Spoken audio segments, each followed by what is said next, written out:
नारायणं नमस्कृत्यं नरं चैव नरोत्तमं देवीं सरस्वतीं व्यासं ततो जयमुदीरयेत्। नष्टप्रायेषु अभद्रेषु नित्यं भागवत सेवया भगवति उत्तमश्लोके भक्तिर्भवति नैष्टकी। मुखं करोति वाचालं पुंगुं लङ्घायते गिरिं यत्कृपातमहं वन्दे गुरुं दीनतारिणं परमानन्दं माधवं श्रीचैतन्य ईश्वरम्। ॐ नमो भगवते वासुदेवाय। अज्ञानतिमिरान्धस्य ज्ञानाञ्जनशलाकया चक्षुरुन्मीलितं येन तस्मै श्रीगुरवे नमः। श्रीचैतन्यमनोभीष्टं स्थापितं येन भूतले स्वयं रूपकथा माह्यं ददाति स्वपदान्तिकं। वन्देऽहं श्रीगुरो श्रीयुतपदाकमलं श्रीगुरून् वैष्णवां च श्रीरूपं साग्रजतं सगणरघुनाथान्वितं तं सजीवं सात्वैतं सावधूतं परिजनसहितं कृष्णचैतन्यदेवं श्रीराधाकृष्णपादान् सगणललिता श्रीविशाखान्वितां च। हे कृष्णा करुणा सिन्धो दीनबन्धो जगत्पते गोपेश गोपिकान्त राधाकान्त नमोऽस्तुते। दप्त काञ्चन गौरांगी राधा वृन्दावनेश्वरी वृषभानुसुते देवी प्रणमामि हरिप्रिये। वाञ्छाकल्पतरुभ्यश्च कृपासिन्धुभ्यश्च च पतितानां पावनेभ्यो वैष्णवेभ्यो नमो नमः। श्रीकृष्ण चैतन्य प्रभु नित्यानन्द श्री अद्वैत गदाधर श्रीवासादि गौरभक्तवृन्द। हरे कृष्ण कृष्ण कृष्ण हरे हरे, हरे राम राम राम हरे हरे। ஹரே கிருஷ்ணா.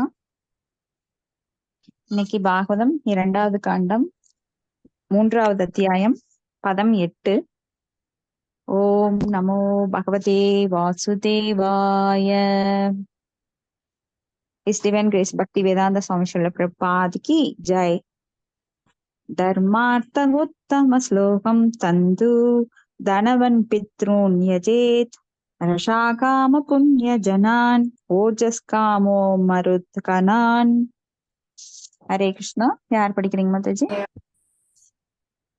ஹரே கிருஷ்ணா. பிரணாம் மாதாஜி. படிக்கட்டுங்களா பிரணாம். மாதாஜி? படிங்க மாதாஜி. பிரணாம் மாதாஜி. ஓகே மாதாஜி. ஓம் நமோ பகவதே வாசுதேவாய. ஓம் நமோ பகவதே வாசுதேவாய. ஓம் நமோ பகவதே வாசுதேவாய. ஹரே கிருஷ்ணா. மொழிபெயர்ப்பு பொருளுரை வழங்கியவர் தெய்வத்ராச பக்தி வேதாந்த பிரபுபாதாக்கு ஜெய். மொழிபெயர். அறிவுபூர்வமான ஆன்மீக முன்னேற்றத்திற்கு ஒருவன் பகவான் விஷ்ணுவையோ அல்லது அவரது பக்தரையோ வழிபட வேண்டும். மேலும் வம்சத்தின் பாதுகாப்பிற்கும் அதன் முன்னேற்றத்திற்கும் ஒருவன் வெவ்வேறு தேவர்களை வழிபட வேண்டும். பொருளுரை. பகவான் விஷ்ணுவை அவரது அருவமான பிரம்மஜோதி அம்சத்திலும் இதயவாசியான பரமாத்மா அம்சத்திலும் மற்றும் அவரது உருவாம்சத்திலும் அவருடனான நித்திய உறவை உயிர்ப்படைய செய்வதையே மதம் வலியுறுத்துகிறது. நல்லதொரு ராஜ பரம்பரையை நிறுவி நிரந்தரமற்ற உடல் சம்பந்தமான உறவுகளில் மகிழ்ச்சி கொள்ள விரும்புகிறவர்கள் பிதாக்கள் மற்றும் பிற புண்ணிய உலகங்களில் வாழும் தேவர்கள் ஆகியோரை சரணடைய வேண்டும். வெவ்வேறு தேவர்களை வழிபடும் வெவ்வேறு பிரிவுகளைச் சேர்ந்த சாதகர்கள் இறுதியில் பிரபஞ்சத்தில் உள்ள தேவர்களின் குறிப்பிட்ட கிரகங்களை சென்றடையக்கூடும். ஆனால் பிரம்ம ஜோதியில் இருக்கும் ஆன்மீக உலகங்களை சென்றடைபவன் மிக உயர்ந்த பூர்ணத்துவத்தை கைவரப் பெறுகிறான். ஹரே கிருஷ்ண மாதாஜி. ஹரே கிருஷ்ணா மாதாஜி. நேத்துதான் பார்த்தோம் எந்தெந்த தேவர்களை வழிபடுவதனால என்னென்ன பலன்கள் கிடைக்கின்றது. நாம சொர்க்கலோகத்துக்கு போகணும்னா இந்திரனை வழிபடணும். நாம அக்னியை வழிபடுறதுனால அவருடைய லோகத்திற்கும், பித்ருக்களை வழிபடுறதுனால பித்ருக்களோட உலகத்திற்கும், யாந்தி தேவா விரதா தேவான் பித்ரு யாந்தி பித்ரு விரதாக பூதானி யாந்தி பூஜேஜி யாந்தி மத்தியாஜினோ அபிமாம் அப்படின்னு நம்ம பாக்குறோம். அப்ப எந்தெந்த தெய்வங்களை வழிபடுகின்றோமோ, தேவர்களை வழிபடுகின்றோமோ அந்தந்த உலகங்களுக்கு போய் சேரலாம். இப்ப கோயம்புத்தூர் பஸ் ஏறுனா நம்ம கோயம்புத்தூர் தான் போக முடியும். கோயம்புத்தூர் பஸ் ஏறிட்டு மதுரைக்கு போலான்னு பிளான் பண்ணா முடியாது. அதுபோல டெல்லி போகணும்னா டெல்லிக்கு உரிய ட்ரெயின்ல தான் நம்ம போகணும். ஹரே கிருஷ்ண மாதாஜி. அதான் நான் தவறி போய் கோயம்புத்தூர் பஸ் ஏறிட்டேன் மாதாஜி. சென்னைக்கு போகணும்னு நினைச்சிட்டு கோயம்புத்தூர் ஏறிட்டேன். அதுதான் அது. அப்போ நீங்க சொர்க்கலோகம் போகணும்னு விரும்புறவங்க ஹரே கிருஷ்ணா மாதாஜி. ஹரே கிருஷ்ணா. ஹரே கிருஷ்ணா மாதாஜி. பிரணாம்ஸ் எல்லாருக்கும். அப்ப எந்த லோகத்திற்கு போக விரும்புபவர்கள் எந்த தேவர்களை வழிபடணும் அப்படிங்கிறது இங்க பரிந்துரைக்கப்பட்டிருக்கு. அப்ப எந்த விருப்பம் வேணும் அப்படிங்கிறவங்க, நாம நேத்து துர்க்கையை வழிபடுபவர்கள் நல்ல பெண்கள் கணவனை அடையலாம். நல்ல பெண்களை வேண்டவங்க சிவனை வழிபடலாம். இப்படி ஒரு தேவர்கள் ஒரு ஒரு ஒரு நியமத்துல. அப்ப சரஸ்வதியை வேண்டுனா நம்மளுக்கு படிப்பு கிடைக்கும், குபேரனை வேண்டுனா பணம் கிடைக்கும். இப்படி வேதங்கள் வந்து நம்மளுக்கு பல குணங்களுக்கு ஏற்ப, பலவித குணங்களுக்கு ஏற்ப நம்மளுக்கு தேவர்கள் தேவதைகள் பரிந்துரைக்கப்பட்டிருக்கிறது. 33 கோடி தேவர்கள் இருக்காங்க. அப்ப நம்ம யாரை வழிபடுகின்றோமோ அவங்க மூலமா நாம அந்த பொருள் இன்பத்தை அடையலாம். அப்படி ஆசைப்படுறவங்க மனசுக்குள்ள இருந்து பகவானே அதை காணிச்சு கொடுக்கிறார். காமை கிருத ஞானா பிரபத்யந்தே அந்நிய தேவதா அப்படின்னு சொல்லி அவரே வந்து நம்ம உள்ளத்துல என்ன ஆசையோ அந்த தேவர்களை வழிபடும்படி நம்மளை உள்ள இருந்து தூண்டுகிறார். ஏன்னா அந்த ஆசையை நிறைவேறினா அந்த தேவரை வழிபடும் போது நம்மளுக்கு அந்த பொருள் கிடைக்குது. அடுத்தது ஆனா அதையே சொல்றாரு அவதிபூர்வக அப்படின்னு. அந்த வந்த துபலம் தேசம் தத்பவதி அல்பமேதசாம் அப்படின்றாரு. அது ரெண்டு ஸ்லோகத்துக்கு அப்புறம் அப்படி வழிபடுபவர்கள் முட்டாள்கள், அறிவில் குறைந்தவர்கள் அப்படின்னு. அப்ப தேவர் வழிபாடுங்கிறது வேதங்கள்ல சொல்லப்பட்டாலும் கூட இறுதியான முடிவான வழிபாடு, உயர்ந்த வழிபாடு அப்படின்னா விஷ்ணு வழிபாடு தான். அதைத்தான் சிவபெருமான் கூட பார்வதி தேவிக்கு பத்ம புராணத்துல சொல்றார். பார்வதி தேவி கேக்குறாங்க, இந்த மக்கள் வந்து எந்தெந்த கடவுளையோ வேண்டுறாங்க, ஆயிரம் கடவுளை தேவர்களை வச்சுக்கிட்டு கடவுள்னு சொல்லி வேண்டுறாங்க. ஆனா உண்மையான பரம்பொருள், பரம் அப்படின்னா உயர்ந்த நிலையில இருக்கிற ஒருத்தர் யார், யாரை வழிபட வேண்டும், இது இறுதியான முடிவு அப்படின்னு உயர்ந்த வழிபாட்டை பத்தி கேட்கும்போது அவர் சொல்றாரு, ஆராதனாம் சர்வேசாம் விஷ்ணுர் ஆராதனாம் பரம் அப்படின்னு சொல்றாரு. விஷ்ணுர் ஆராதனாம் பரம், விஷ்ணுவின் வழிபாடே உயர்ந்த வழிபாடுன்னு சிவபெருமானே பார்வதி தேவிக்கு பத்ம புராணத்துல சொல்றாங்க. அடுத்தது பதம் 9. ராஜ்யகாமோ மனோன் தேவான் நிருத்திம் அபிச்சரன் யஜேத் காமகாமியோ யஜேத் சோமம் அகாம புருஷம் பரம். ஹரே கிருஷ்ணங்க மாதாஜி. படிக்கிறேங்க மாதாஜி. படிங்க மாதாஜி. மொழி. ஹரே கிருஷ்ணா. ஓம் நமோ பகவதே வாசுதேவாய. ஆஷா தெய்வத்திரு ஆஷா பக்திவேதாந்த சுவாமி சில பிரபுபாதிக்கு ஜெய். மொழிபெயர்ப்பு. ஒரு ராஜ்யத்தையோ அல்லது சாம்ராஜ்யத்தையோ ஆள விரும்புகின்றவன் மனுக்களை வழிபட வேண்டும். எதிரியை வெல்லும் ஆவலுள்ளவன் அசுரர்களையும், புலனின்பத்தை விரும்புபவன் சந்திரனையும் வழிபட வேண்டும். ஆனால் ஜட இன்பத்தை விரும்பாதவன் பரமபுருஷ பகவானை வழிபட வேண்டும். பொருளுரை. முக்தியடைந்த ஒருவனுக்கு மேலே கொடுக்கப்பட்டுள்ள இன்பங்கள் அனைத்தும் முற்றிலும் பயனற்றவை என்று கருதப்படுகின்றன. பகிரங்க புற சக்தியின் ஜட குணங்களில் சிக்கிக் கொண்டுள்ளவர்கள் மட்டுமே வெவ்வேறு வகையான ஜட இன்பங்களால் அடிமைப்படுத்தப்பட்டுள்ளனர். அதாவது ஆன்மீகிக்கு பௌதீக ஆசைகள் கிடையாது. ஆனால் உலோகாயவாதியோ எல்லா வகையான ஆசைகளையும் நிறைவேற்றிக் கொள்ள விரும்புகிறான். மேலே குறிப்பிடப்பட்டுள்ளது போல் பௌதீக இன்பத்திற்கு ஆசைப்பட்டு வெவ்வேறு தேவர்களின் உதவியை நாடும் உலகாயவாதிகளின் புலன்கள் அவர்களின் கட்டுப்பாட்டில் இல்லாததால் தங்களை அபத்தங்களுக்கு அர்ப்பணித்து விடுகின்றனர். ஒருவன் பரமபுருஷ பகவானை வழிபடுவதற்கு போதுமான அறிவு படைத்தவனாக இருந்தால் எவ்விதமான ஜட இன்பத்தையும் அவன் விரும்பக்கூடாது. புத்தியற்றவர்களின் தலைவர்கள் இன்னும் அதிக புத்தியற்றவர்களாக இருக்கின்றனர். ஏனெனில் எந்த தேவரை ஒருவன் வழிபட்டாலும் அதன் பலன் ஒன்றுதான் என்று அவர்கள் வெளிப்படையாகவும் முட்டாள்தனமாகவும் பிரச்சாரம் செய்கின்றனர்.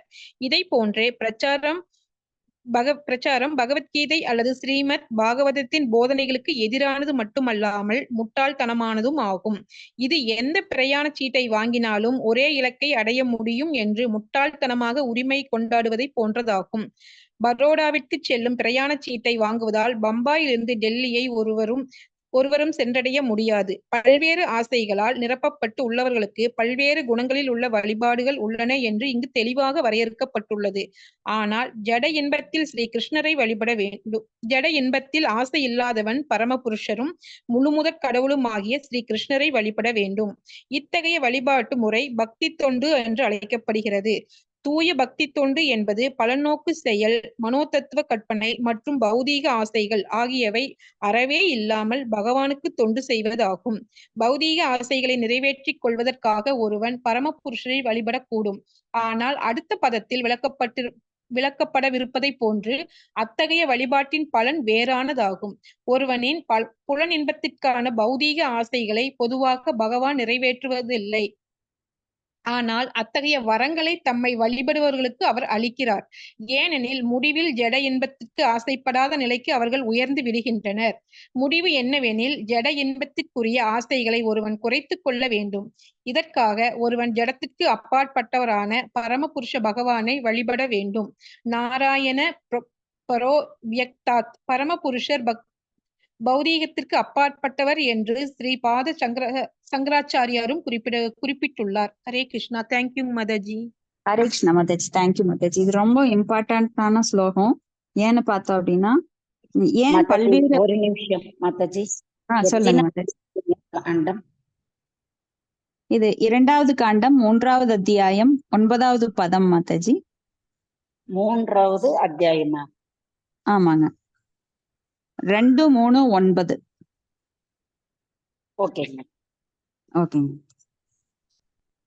அப்போ ஒரு ராஜ்யத்தையோ சாம்ராஜ்யத்தையோ வேணும் அப்படிங்கிறவங்க மனுக்களை வழிபட வேண்டும். இப்ப பிரம்மாவோட ஒரு நாள்ல 21 மனுக்கள் தோன்றுகிறார்கள். அந்த மனுக்கள் இப்போ ஸ்வயம்பு மனுதான் முதல் மனு. அப்புறம் அடுத்தடுத்து பல மனுக்கள் வர்றாங்க. அந்த மனுக்களை வழிபட வேண்டும். எதிரிகளை வெல்லம் ஆர்வம் உள்ளவன் அசுரர்களையும், புலனின்பத்தை விரும்புவன் சந்திரனையும் வழிபட வேண்டும். ஆனால் ஜட இன்பத்தை விரும்பாதவன் பரமபுருஷரை வழிபட வேண்டும்.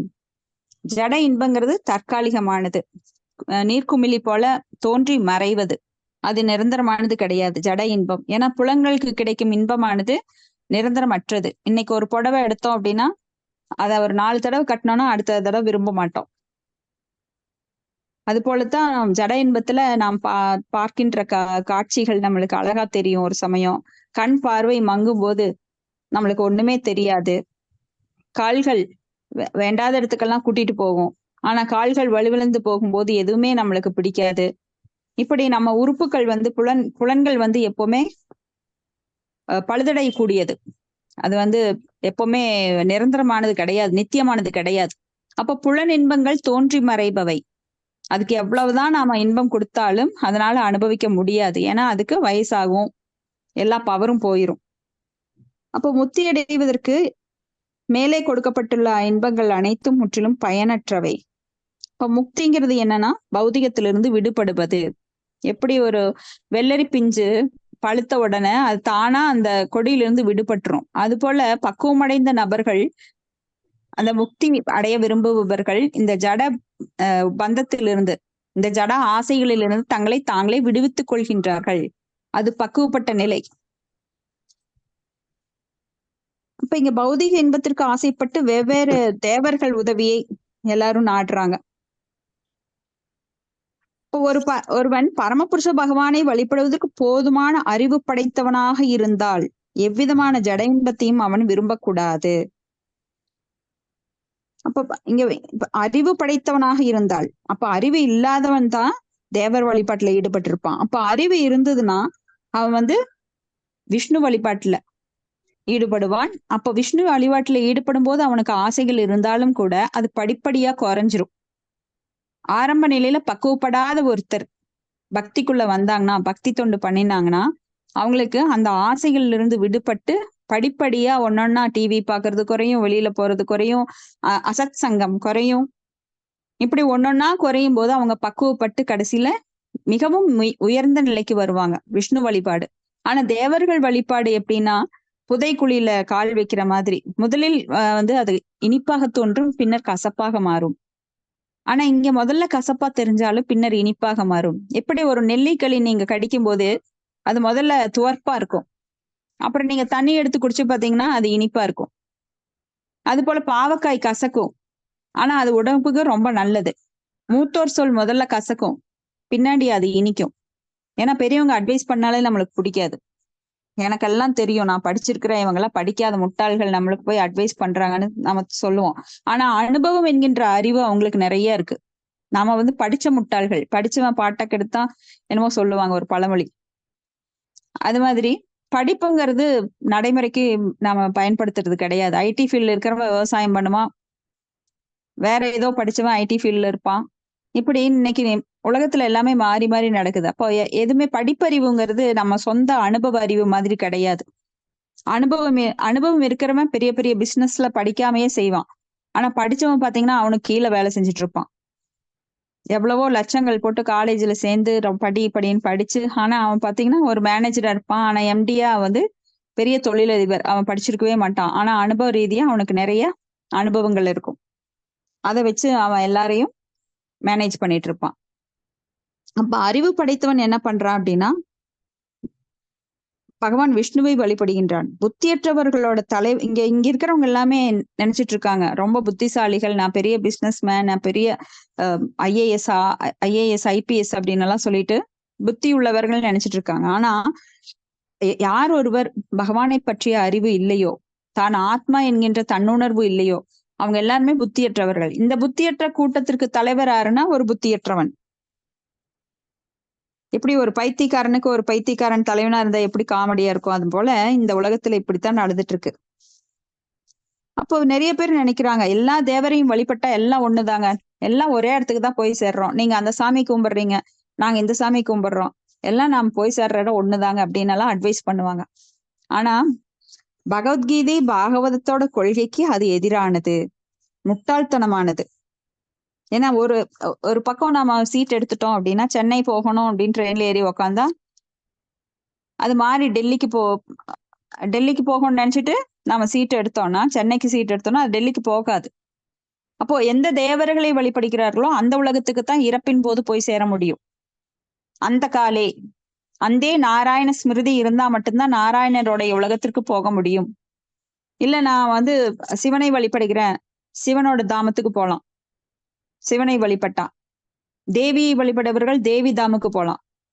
ஆனா எங்க போனாலும் அங்கிருந்துட்டு மறுபடியும் நாம அடுத்த பிளாட்டுக்கு, மேல இருக்கிற பிளாட்டுக்கு போகணும் அப்படின்னா மறுபடியும் அங்கிருந்து தவம் பண்ணி கோலோக விருந்தாவனத்துக்கு போகணும். ஏன்னா அதுதான் இறுதியான முடிவு, இறுதியான உலகம், நிரந்தரமான உலகம், வைகுந்தம், துன்பங்களற்ற உலகம். வைகுந்தம் அப்படின்னா, குந்தம் அப்படின்னா துன்பங்கள், வை அப்படின்னா இல்லாத, துன்பங்கள் இல்லாத உலகம் எதுனா வைகுண்ட லோகங்கள், கோலோக விருந்தாவனம். ஏன்னா அங்க சிவபெருமானும் தவம் பண்ணிட்டு தான் இருப்பார். நீங்க சிவனோட தாமத்துக்கு போனீங்கன்னா அங்கேயும் போய் தவம் பண்ணிட்டு இருக்கணும் அவர் கூட சேர்ந்து. ஆனா இன்பம் வேண்டும் அப்படிங்கிறவங்க பகவானுடைய லோகத்துக்கு, கிருஷ்ணருடைய லோகத்துக்கு போய் அங்க சாந்த, சாக்கிய, வாத்சல்ய, மாதுரிய போன்ற ரசங்களில் அவரோட ஆனந்தமா அனுபவிக்கலாம். அப்ப எங்க சீட் எடுத்தாலும் ஒரே இடத்துக்கு போக முடியாது. எந்த சீட்டு வாங்குறோமோ அந்த ஊருக்குத்தான் போக முடியும். அப்ப தேவர்களை வழிபடுபவர்கள் தேவர் லோகத்துக்கும், பித்ருக்களை வழிபடுபவர்கள் பித்ருக்கள் லோகத்திற்கும், பகவானை என்னை வழிபவர்கள் என்னுடைய லோகத்திற்கும் வருகிறார்கள் அப்படின்னு பகவத்கீதையில நாம படிக்கிறோம். அப்போ ஒருவன் புலனின்பத்திற்கான பௌதிக ஆசைகளை பொதுவாக பகவான் நிறைவேற்றுவது கிடையாது.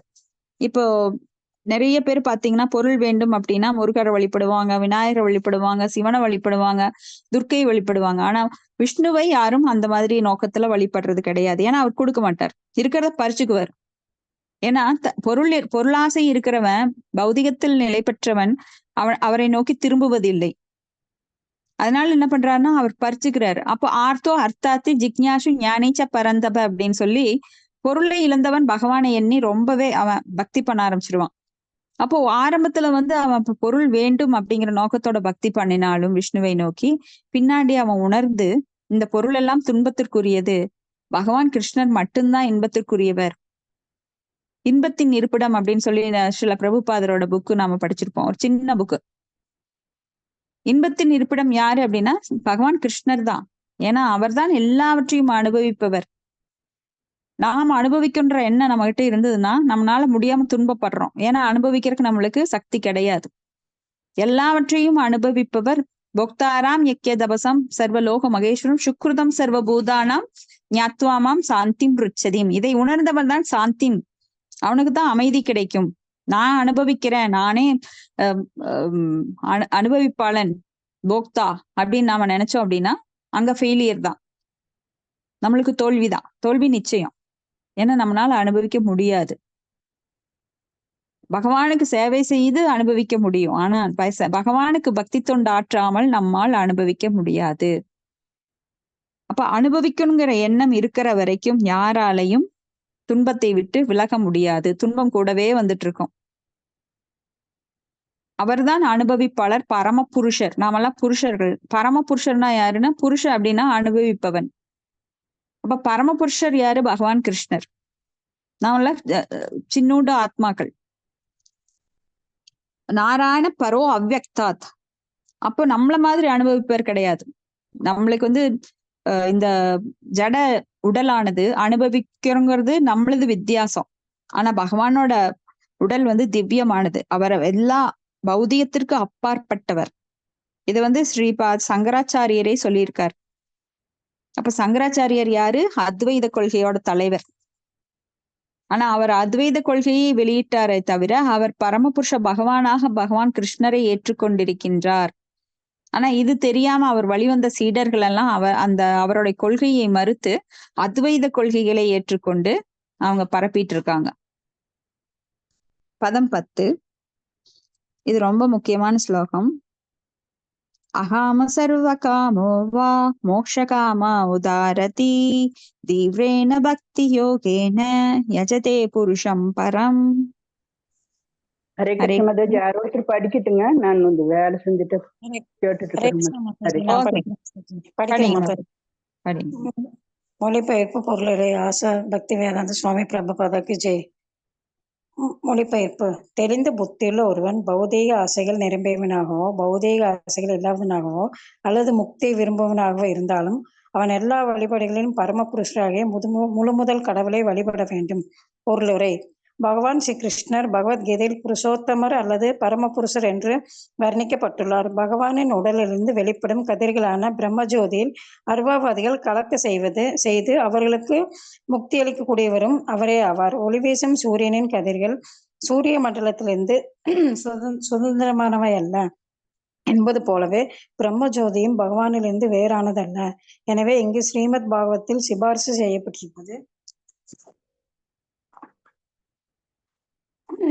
செய்யப்பட்டிருப்பது போல் பரமமான அருவ பிரம்மஜோதியில் இரண்டர கலக்க ஆசைப்படுபவனும் கூட பக்தி யோகத்தின் மூலமாக பகவானை வழிபட வேண்டும். எல்லா பூர்ண தத்துவங்களை அளிக்கும் மார்க்கயம் பக்தி யோகமே என்று இரு அழுத்தம் சொல்லப்படுகிறது. முந்தைய அத்தியாயங்களில் கர்மம் மற்றும் ஞான யோகங்கள் முடிவான லட்சியம் பக்தி யோகமே என்று கூறப்பட்டது. மேலும் வெவ்வேறு தேவர்களுடைய பல வகையான வழிபாடுகள் முடிவான நோக்கம் பக்தி யோகமே என்று அழுத்தமாக அறிவிக்கப்படுகிறது. தன்னறிவிற்குரிய மிக உயர்ந்த மார்க்கமாக இருப்பதால் பக்தி யோகம் இங்கு சிபார்சு செய்யப்பட்டுள்ளது. எனவே ஒருவன் ஜட இன்பத்திலோ அல்லது ஜடபந்தத்திலிருந்து முக்தி அடைவதாலோ தீவிர ஆசை கொண்டவனாக இருந்தாலும் அவன் பக்தியோக முறைகளை உறுதியாக மேற்கொள்ள வேண்டும். அகாமா என்பவன் ஜட ஆசை இல்லாதவனாவான்.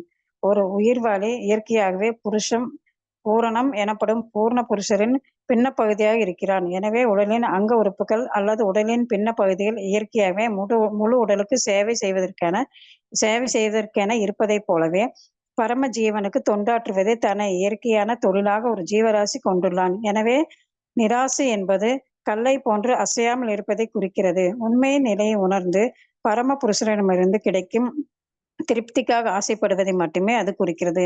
ஸ்ரீல ஜீவ கோசாமி அவருடைய சந்தர்ப்பத்தில் பஜனிய பரம புருஷ சூக மாத்திர ஸ்வா சுகத்வம் என்று நிராசையை விளக்கியுள்ளார். பரம புருஷரின் சந்தோஷத்தை அனுபவிப்பதால் மட்டுமே தான் சந்தோஷமாக இருப்பதை ஒருவன் உணர வேண்டும் என்பதையே இது குறிக்கிறது. ஜீவராசிகள் இந்த உள்ளுணர்வு சில சமயங்களில் அவனுடைய பந்தப்பட்ட நிலையிலும் வெளிப்படுகிறது. இத்தகைய உள்ளுணர்வு பொதுநலம், தயால குணம், பொது உடைமை, தத்துவம் போன்ற வழிகளில் புத்தியில் தாழ்ந்தவர்களின் பக்குவமடையாத மனங்களால் வெளிப்படுத்தப்படுகின்றன. பரம புருஷரின் சந்தோஷத்தை கண்டு தூய ஜீவராசி ஒருவன் சந்தோஷப்படுகிறான். இது அந்த ஜீவனின் அசாலான உணர்வாகும். சமூகம், இனம், குடும்பம், தேசம் அல்லது மனித வர்க்கம் என்ற உருவில் பிறருக்கு நன்மை செய்ய வேண்டும் என்ற மனோபாவம் ஜீவனின் அந்த அசாலான உணர்வின் ஒரு பூர்த்தியாகாத தோற்றமே ஆகும். அத்தகைய மிகவும் நேர்த்தியான உணர்வுகள் பகவானின் சந்தோஷத்திற்காக கோபியர்களால் சித்தரித்து காட்டப்பட்டன. கோபியர்கள் எந்த கைமாறையும் எதிர்பார்க்காமல் பகவானை நேசித்தனர். அவர்களது அகாம குணத்திற்கு இது சிறந்ததோர் எடுத்துக்காட்டு ஆகும். காமகுணம் அல்லது ஒருவனின் சுய திருப்திக்கான ஆசை பௌதீக உலகின் முழுமையாக வெளிப்படுத்தப்படுகிறது. அவ்வாறு இருக்க அகாம குணமே ஆன்மீக உலகில் முழுமையாக வெளிப்படுத்தப்படுகிறது. சுய திருப்திக்காக பௌதீக துன்பங்களிலிருந்து விடுபடும் நோக்கத்தை ஒருவன் கொண்டிருந்தால் பகவானோடு ஒன்றாக வேண்டும் அல்லது பிரம்ம ஜோதியில் இரண்டாக கலங்க வேண்டும் என்று எண்ணங்களும் கூட காம குணத்தில் சித்தரிப்புகளாக இருக்கக்கூடும். வாழ்வின் துன்பங்களிலிருந்து விடுபடுவதாக தூய பக்தன் ஒருவன் முக்தியை வேண்டுவதில்லை. பெயரளவிலும் அத்தகைய முக்தியும் இல்லாமலே தூய பக்தன் பகவானின் திருப்திக்காக தீவிர ஆசை கொள்கிறான். காம குணத்தால் உந்தப்பட்ட அர்ஜுனன் தனது சுய திருப்திக்காக தன் உறவினர்களை காப்பாற்ற வேண்டும் என்று எண்ணினான். குருஷேத்திர போர்க்களத்தில் போரிடுவதிலிருந்து பின்வாங்கினார். ஆனால் அவர் ஒரு தூய பக்தராகையால் தனது சுய உணர்வை திரும்பியவுடன் அவரது சுய திருப்தியை தியாகம் செய்துவிட்டு பகவானின் திருப்திக்காக பாடுபடுவதே தனது முக்கிய கடமையாகும் என்றெண்ணி பகவானின் உபதேசத்துக்கு கீழ்ப்படிந்து போர் தொடுக்க சம்மதித்தார். இவ்வாறாக அகாமா என்னும் நிலைக்கு அவர் உயர்ச்சி பெற்றார். அதுவே ஒரு ஜீவராசியின் பக்குவமான நிலையாகும். உதாரா தீ என்பது விரிவான கண்ணோட்டம் உடையவனை குறிக்கிறது. ஜட இன்பத்தின் ஆசை கொண்டவன் சாதாரண தேவர்களை வழிபடுகிறான். ஆனால் அத்தகைய புத்தியை கிருதக்க ஞான அல்லது ஞானத்தை இழந்து விட்டவனின் புத்தி என்று பகவத்கீதை 7.20 காண்டம் செய்கிறது. பரமபுருஷனின் அனுமதியை பெறாமல் தேவர்களிடமிருந்து எந்த பலனையும் ஒருவனால் அடைய முடியாது. எனவே விரிவான கண்ணோட்டம் உடையவனால் பௌதிக நன்மைகளுக்கும் கூட பகவானே பரம அதிகாரி என்பதை காண முடியும். இத்தகைய சூழ்நிலையில் பரந்த கண்ணோட்டம் உடையவன் முக்தி அடைவதற்கோ அல்லது ஜட இன்பத்திற்கு கூட நேராக பகவானின் வழிபாட்டையே மேற்கொள்ள வேண்டும். அகாமா, ஷாகாமா அல்லது மோஷா காமா ஆகிய எந்நிலையிலும் ஒருவன் இருந்தாலும் அனைவரும் பெரும் உற்சாகத்துடன் பகவானை வழிபட வேண்டும்.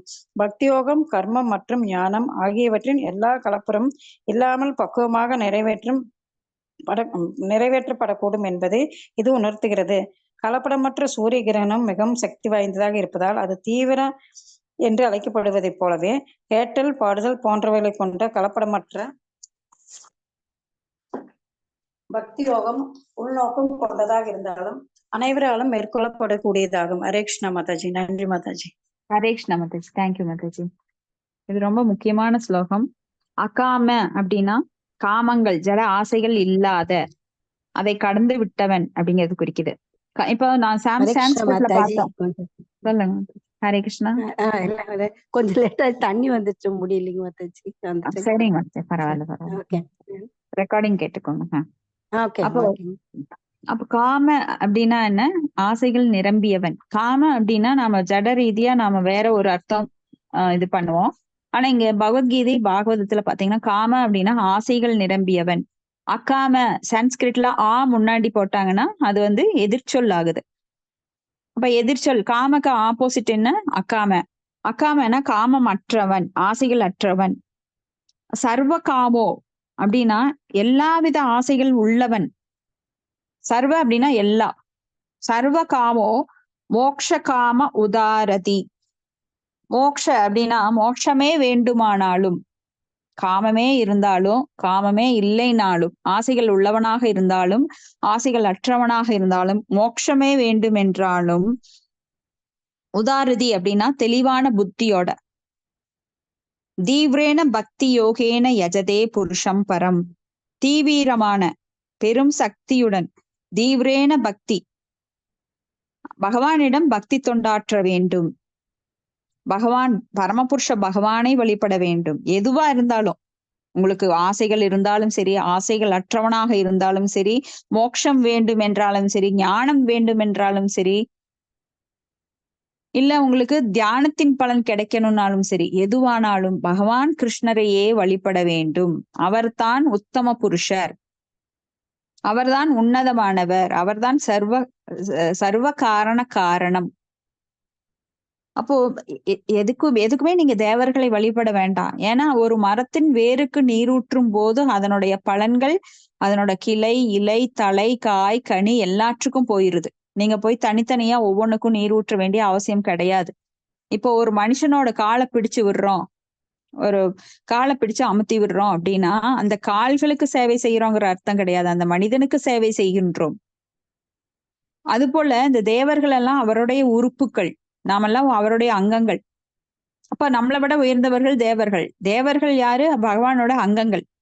அப்போ வயிற்றுக்கு உணவிடும் போது அந்த வயிற்றோட உணவு செரித்து அது ரத்தமாக்கப்பட்டு ஹிருதயத்திலிருந்து எல்லா இடங்களுக்கும் போகுது. அப்போ உடல் முழுவதும் இன்பம் பெறுகின்றது. இல்ல நான் வயிற்றுக்கு உணவிடுவதுக்கு பதுவா நான் எல்லா இடத்துலயும் ரசத்தை காதுல ஊத்திக்கிறேன், கண்ணுல மோரை ஊத்திக்கிறேன் அப்படின்னு நம்ம பண்ண மாட்டோம். அது முட்டாள்தனம்.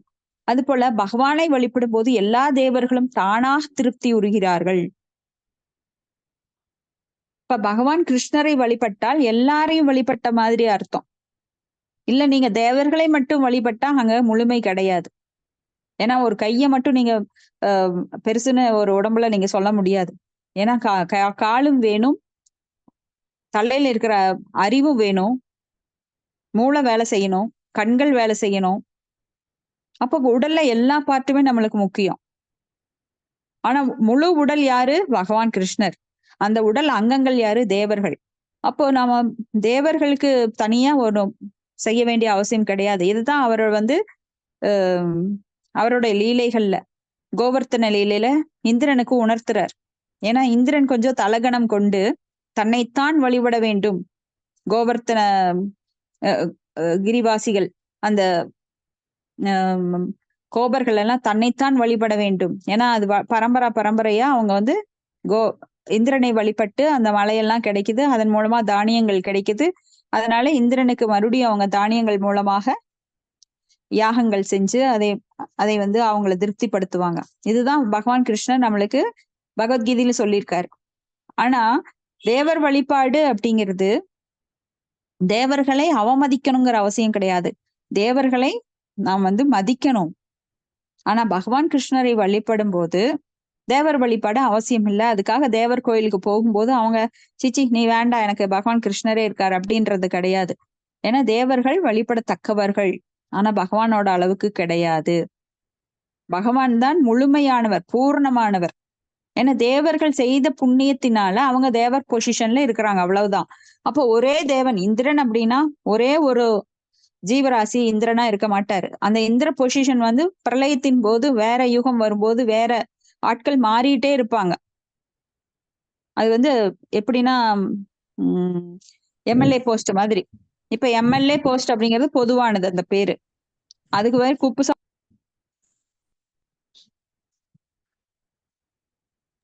நபர்கள் வரலாம், ஆனா போஸ்ட் ஒண்ணுதான்.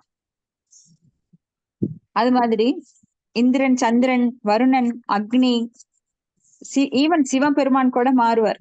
பிரம்மா மாறுகிறார், ஒரே பிரம்மன் கிடையாது. அப்படி மாறி மாறி பலர் அந்த போஸ்டுக்கு வந்துட்டே இருக்காங்க. ஆனா மாதாஜி அப்பாவுக்கு சித்தப்பா பெரியப்பா இவங்களுக்கு நமக்கு வித்தியாசம் இருக்குல்ல. நம்ம அப்பாவை எவ்வளவு மதிக்கிறோமோ அந்த அளவுக்கு, ஆனா அவங்களையும் மதிப்போம், ஆனா அப்பா அளவுக்கு நேசிக்க மாட்டோம் மாதாஜி. அது மாதிரி என்ன மாதாஜி? ஆமா மாதாஜி, அப்படியும் வச்சுக்கலாம். நல்ல உதாரணம். ஆமா, ஆனா நம்மளுக்கு சில பிரபுபாதர் கொடுக்கிற உதாரணம் முக்கியமா 2 உதாரணம். வயிற்றுக்கு உணவிடுவது, மரத்தின் வேருக்கு நீர் ஊற்றுவது போல. இந்த 2ஐயும் நாம எப்பவுமே மத்தவங்களுக்கு சொல்லி புரிய வைக்கணும். ஏன் தேவ வழிபாடு அவசியம் இல்ல, அதுக்காக தேவர்களை அவமதிக்கணுங்கிற அவசியம் கிடையாது. எப்பாவது நாம தேவர்கள் கோயிலுக்கு போனோம்னா அவங்கள வாஞ்சா கல்ப தருப்பெச்ச கிருபா சிந்து பேச்ச பதிதானாம் பாவனைப்பியோ வைஷ்ணவேப்பியோ நமோ நம அப்படின்னு சொல்லி வணங்கிக்கணும். ஏன்னா அவங்களும் வைஷ்ணவர்கள் தான். விஷ்ணு வழிபாட்டுல ஈடுபட்டுத்தான் அவங்க தேவர்களாக இருக்கிறாங்க. ஏன்னா தேவர்களுக்கும் தவறு செய்யும் வாய்ப்பு நிகழும். ஆனா நம்ம போல அடிக்கடி செய்ய மாட்டாங்க, செய்வாங்க. செய்தாலும் அவர்கள் தவற்றை உணர்ந்து கொள்ளுவார்கள், அதுக்காக வருந்துவாங்க. எப்படி பிரம்மன் தன் தவறை உணர்ந்து பகவான்கிட்ட மன்னிப்பு கேட்கிறார், அதே போல இந்திரன் தன் தவற்றை உணர்ந்து உடனே அவர் இந்திரலோகத்துல இருந்து அந்த பசுவோட காமதேனு பசுவோட அவரு மன்னிப்பு கேட்கிறார். அப்போ மனிதர்கள் நாமெல்லாம் சாதாரண ஜீவராசிகள் தவறு செய்வோம், அதுக்காக வருந்த மாட்டோம். அப்போ நம்மளுக்கு பௌதிக பற்று அதிகமா இருக்கும். ஆனா தேவர்கள்லாம் சத்துவகுணத்தில் நிரம்பி இருப்பாங்க, நாமெல்லாம் ரஜோகுணத்திலும் தமோகுணத்திலும் இருப்போம். அப்போ தேவர்களுக்கு நம்மளுக்கும் பெரிய இடைவெளி இருக்கின்றது. அதனாலதான் தேவலோகத்துல அவங்க இருக்காங்க, நாம இந்த லோகத்துல இருப்போம். இருந்தாலும் அவங்களும் முக்குணத்துக்கு உட்பட்டவங்க தான் தேவர்களும். எப்படி இந்த பௌதிக உலகங்கள் எல்லாமே முக்குணத்திற்கு உட்பட்டது, அது போல. அப்ப இங்க பாகவத்துல சிபாரிசு செய்யப்பட்டுள்ளது போல பரமமான அருவ பிரம்ம ஜோதியில் இரண்டல கறக்க ஆசைப்படுவது, பக்தி யோகத்தின் மூலமாக பகவானையே அந்த ஆசைப்படுறது கூட அருவஜோதியில கலக்கிறது கூட ஒரு காம அப்படின்ற ஆசைதான். ஏன்னா அதுலயும் ஒரு சுயநலம் இருக்கின்றது. ஆனா உண்மையான பக்தி, பியோர் பக்தி, பக்தி தொண்டு அப்படின்னா என்ன சொல்றாங்க? அனன்ய அந்யா அபிலாசித சூன்யம் ஞான கர்மாதி அனாபிருதம் அனுகூல்யேன கிருஷ்ணானுசீலனம் பக்திர் உத்தமா அப்படின்றாங்க. அந்நிய அபிலாஷித, அபிலாஷங்கள் எதுவுமே இருக்கக்கூடாது. ஏதாவது ஒரு சின்ன ஆசை இருந்தா கூட அது தூய பக்தி கிடையாது. அப்ப கோபியர்கள் இந்த நிலையில தான் இருக்காங்க. கோபியர்கள் எல்லாம், அந்த பெண்கள் எல்லாம் பகவான் மேல ஆழ்ந்த அன்பு. தங்களுக்காக அவங்க எதுவுமே 1% கூட செய்யறது கிடையாது. பகவானுடைய ஆசையை நிறைவேற்றுவதற்காக அவங்க தங்களுடைய வாழ்க்கையே தியாகம் பண்றாங்க. அப்ப பகவானோட புல்லாங்குழல் ஓசை கேட்டு அவங்க எல்லாம் ஓடுறாங்கன்னா, வீட்டுல எல்லாத்தையும் விட்டுட்டு ஓடுறாங்கன்னா அவருடைய ஆசையை திருப்திப்படுத்துறதுக்காகத்தான். அப்போ ஒரு சமயம் நாரதர் கூட காலடி மண் பாதத்துளி கேக்குறாரு. ஏன்னா பகவானுக்கு தலைவலி வந்துருச்சு, உங்க பாதத்துளிக்கு கொடுங்க அப்படின்னு சொல்லி எல்லார்கிட்டையும் கேக்குறாரு. சிவபெருமான்கிட்ட போனா சிவன் சொல்லிடுறாரு, ஐயோ அவருக்கு என்னோட பாதத்துளி, எனக்கு எவ்வளவு பெரிய பாவம் வரும், ஆள விடுங்க அப்படின்றாரு. அப்ப பிரம்மாட்ட போய் கேட்டா அவரும் அப்படியே சொல்றாரு. போய் கேட்கறவங்க எல்லாம் இப்படித்தான் சொல்றாங்க. ஆனா கோபியர்கிட்ட போய் கேட்ட உடனே டக்குன்னு எடுத்து தன்னோட பாத்துளி எடுத்து கொடுக்குறாங்க. அப்ப நாரதர் கேட்கிறாரு, என்னது உங்க கால்ல பட்ட தூசியை கொடுக்குறீங்க பகவானுக்கு அப்படின்னு சொல்லும் போது, இல்ல அவர் தலைவலி போகணும், அதுதான் முக்கியம், எனக்கு பாவம் வந்தா பரவாயில்ல, நான் என்ன கதிக்கு ஆளானும் பரவாயில்ல. இதுதான் அவர்களுடைய அன்பு. இந்த மாதிரி ஒரு அன்பு பியோர் அந்யா அபிலாஷிதம், எந்த ஒரு அபிலாஷமும் அவங்களுக்கு கிடையாது. இது வேணும் அது வேணும், பகவானை கும்பிட்டா எனக்கு இது கிடைக்கும் அது கிடைக்கும்னு கிடையாது. அன்புக்கு எப்பவுமே விலை போட முடியாது. எந்த கடையிலயாவது நீங்க வாங்கியிருக்கீங்களா? அன்பு 10 ரூபாய்க்கு ஒரு அன்பு கொடுங்க, இல்ல 1000 ரூபாய்க்கு ஒரு அன்பு கொடுங்க. ஏன்னா அன்பு என்பது எதையும் தாங்கும். இப்ப ஒரு தாய் தன் மகன் மேல அளவற்ற பாசம் வச்சிருக்கா. ஏன்னா பெற்றவள் மாதிரி யாருமே இந்த உலகத்துல அன்பு காட்ட முடியாது. அப்ப அந்த அன்புக்கு அந்த மகன் விலை போட முடியாது. அப்ப பெற்ற தாய்க்கு கடனை கழிக்க முடியாதுன்னு நிறைய சினிமா பாட்டுல கூட நீங்க கேட்டிருக்கிறீங்க. அந்த மாதிரி பல கோடி மடங்கு உயர்ந்தது பகவானுடைய அன்பு, அவர் நம்ம கிட்ட காட்டுற அன்பு. அப்ப அந்த பகவானுக்கு நாம எப்படி திருப்பி காட்டணும் அப்படின்னா, எதிர்பார்ப்புடன் கூடிய அன்பு கிடையாது, பேரம் பேசக்கூடாது. அதுக்கு பேர் அன்பே கிடையாது. நான் இவ்வளவு தரேன், நீ என் மேல அன்பு காட்டு. இது வரைக்கும் நாம அந்த மாதிரி ஏதாவது வார்த்தைகள் கேள்விப்பட்டிருக்கோமா? அப்ப அன்பு என்பது தானாக ஊற்றெடு, ஸ்பான்டேனியஸ் லவ், தானாக ஊற்றெடுப்பது. கண்டிஷனல் லவ் கிடையாது. இப்ப நம்மள கண்டிஷனல் லவ்ல இருக்கோம். நம்மளுக்கு குரு மகராஜ் சொல்றாரு, நீ மறந்து போயிட்ட, பகவான் மேல இருக்கிற அன்பை மறந்து போயிட்ட, அவர் தான் எல்லாம் உனக்கு தர்றாரு, ஆனா நீ அவர் திரும்பி பார்க்கல இத்தனை கோடி ஜென்மமா. அதனால நீ இப்ப மறுபடியும் அவர்கிட்ட இருக்கிற அந்த அன்பை புதுப்பித்துக்கொள் அப்படின்னு சொல்லி நம்மளுக்கு காலையில எந்திரி, மங்களாரத்தி பண்ணு, அவருக்கு 16 மாலைகள் பண்ணு, பாகவதம் படி, பகவத்கீதைக்கு படி, அதை கேட்டுக்கொண்டே இரு. ஏன் சொல்றாங்க அப்படின்னா, அந்த அன்பை மறுபடியும் புதுப்பித்து கொடுப்பதற்காக.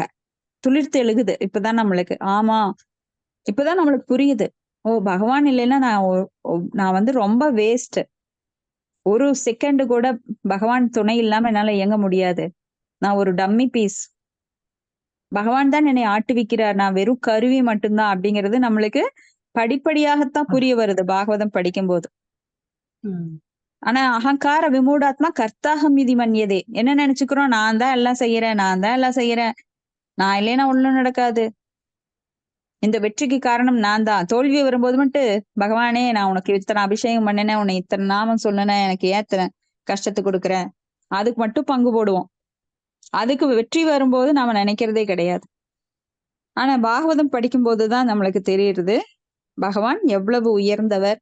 அவர் மறைமுகமாக கண்ணுக்கு தெரியல கூட நம்மை ஆட்டுவிக்கிறது, நம்மளுக்கு வேண்டியவற்றை செய்வது எல்லாம் அவர்தான் அப்படிங்கிறது.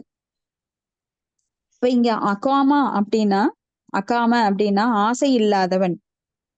அவன்தான் ஆசை இல்லாதவன் தான் பூர்ணமானவன். இயற்கையாகவே புருஷம் பூரணம் எனப்படும் பூரண புருஷரின் பின்னப்பகுதியாக இருக்கிறான். எனவே உடலின் அங்க உறுப்புகள், உடலின் பின்னப்பகுதிகள் இயற்கையாகவே முழு உடலுக்கு சேவை செய்வது இருப்பதைப் போல பரம ஜீவருக்கு தொண்டாற்றுவதை தனது இயற்கை தொழிலாக ஒரு ஜீவராசி கொண்டுள்ளான். ஏன்னா ஜீவேன சுரூபகைய கிருஷ்ணர் நித்திய தாச. பகவானுக்கு தொண்டு செய்வதுதான் இந்த ஜீவராசியோட வேலை. ஆனா நாம என்ன பண்றோம், நம்மளுக்கு தொண்டு செய்ய பகவானை விடுத்து நமக்கு தொண்டு செய்ய முற்படும் போது நம் மாயைக்குட்பட்டு நாம் துன்பத்தை அனுபவிக்கின்றோம். ஏன்னா மாயை போட்ட வலையில நாம எல்லாம் விழுந்துட்டோம். மாயோட வலையில சிக்கி தவிச்சிட்டு இருக்கோம். ஆனா நாம பகவானோட ராஜ்யத்துக்குள்ள நுழையும் போது, அதாவது பகவானுடைய கட்டுப்பாட்டுக்குள்ள நாம் நுழையும் போது நாம அவரோட அந்தரங்க சக்தியோட கட்டுப்பாட்டுக்குள்ள வர்றோம். அப்ப புறசக்தி ஒண்ணும் பண்ண முடியாது. அவருக்கு 2 சக்தி இருக்கு, அந்தரங்க சக்தி, புறசக்தி.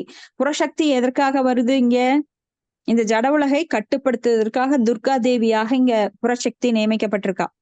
அப்ப துர்கா தேவி தான் படைத்தல் காத்தல் அழித்தல்ங்கிறத பகவானுக்காக சேவையாக செய்கின்ற இங்க வருகிறாள். அப்போ அவ பகவானுக்கு எதிரானவள் அல்ல, பகவான் கட்டளை நிறைவேற்றுவதற்காக நியமிக்கப்பட்டவள். ஆனா அது யாருக்காக? இந்த பௌதிக ஆசை கொண்டவர்களுக்காக. பகவான் மேல பாசம் இருக்கிறவங்கள அவ விட்டுருவா. அப்ப அந்த எல்லை இருக்கிறவங்க, பகவானுடைய அந்தரங்க சக்தியினுடைய எல்லைக்குள்ள இருக்கிறவங்கள அவ ஒண்ணும் பண்ண மாட்டா. ஆனா அதை விட்டு வெளியில இருக்கிறவங்க இல்ல நல்லா பிடிச்சு நான் காட்சி எடுப்பாங்க. நல்லா நல்லா அடி போட்டு நீ எப்ப பகவான்கிட்ட போற, அது வரைக்கும் உனக்கு துன்பங்களையே தந்து கொண்டு இருக்கிறேன் அப்படின்னு நம்மளுக்கு எல்லா துன்பங்களையும் தருவாங்க.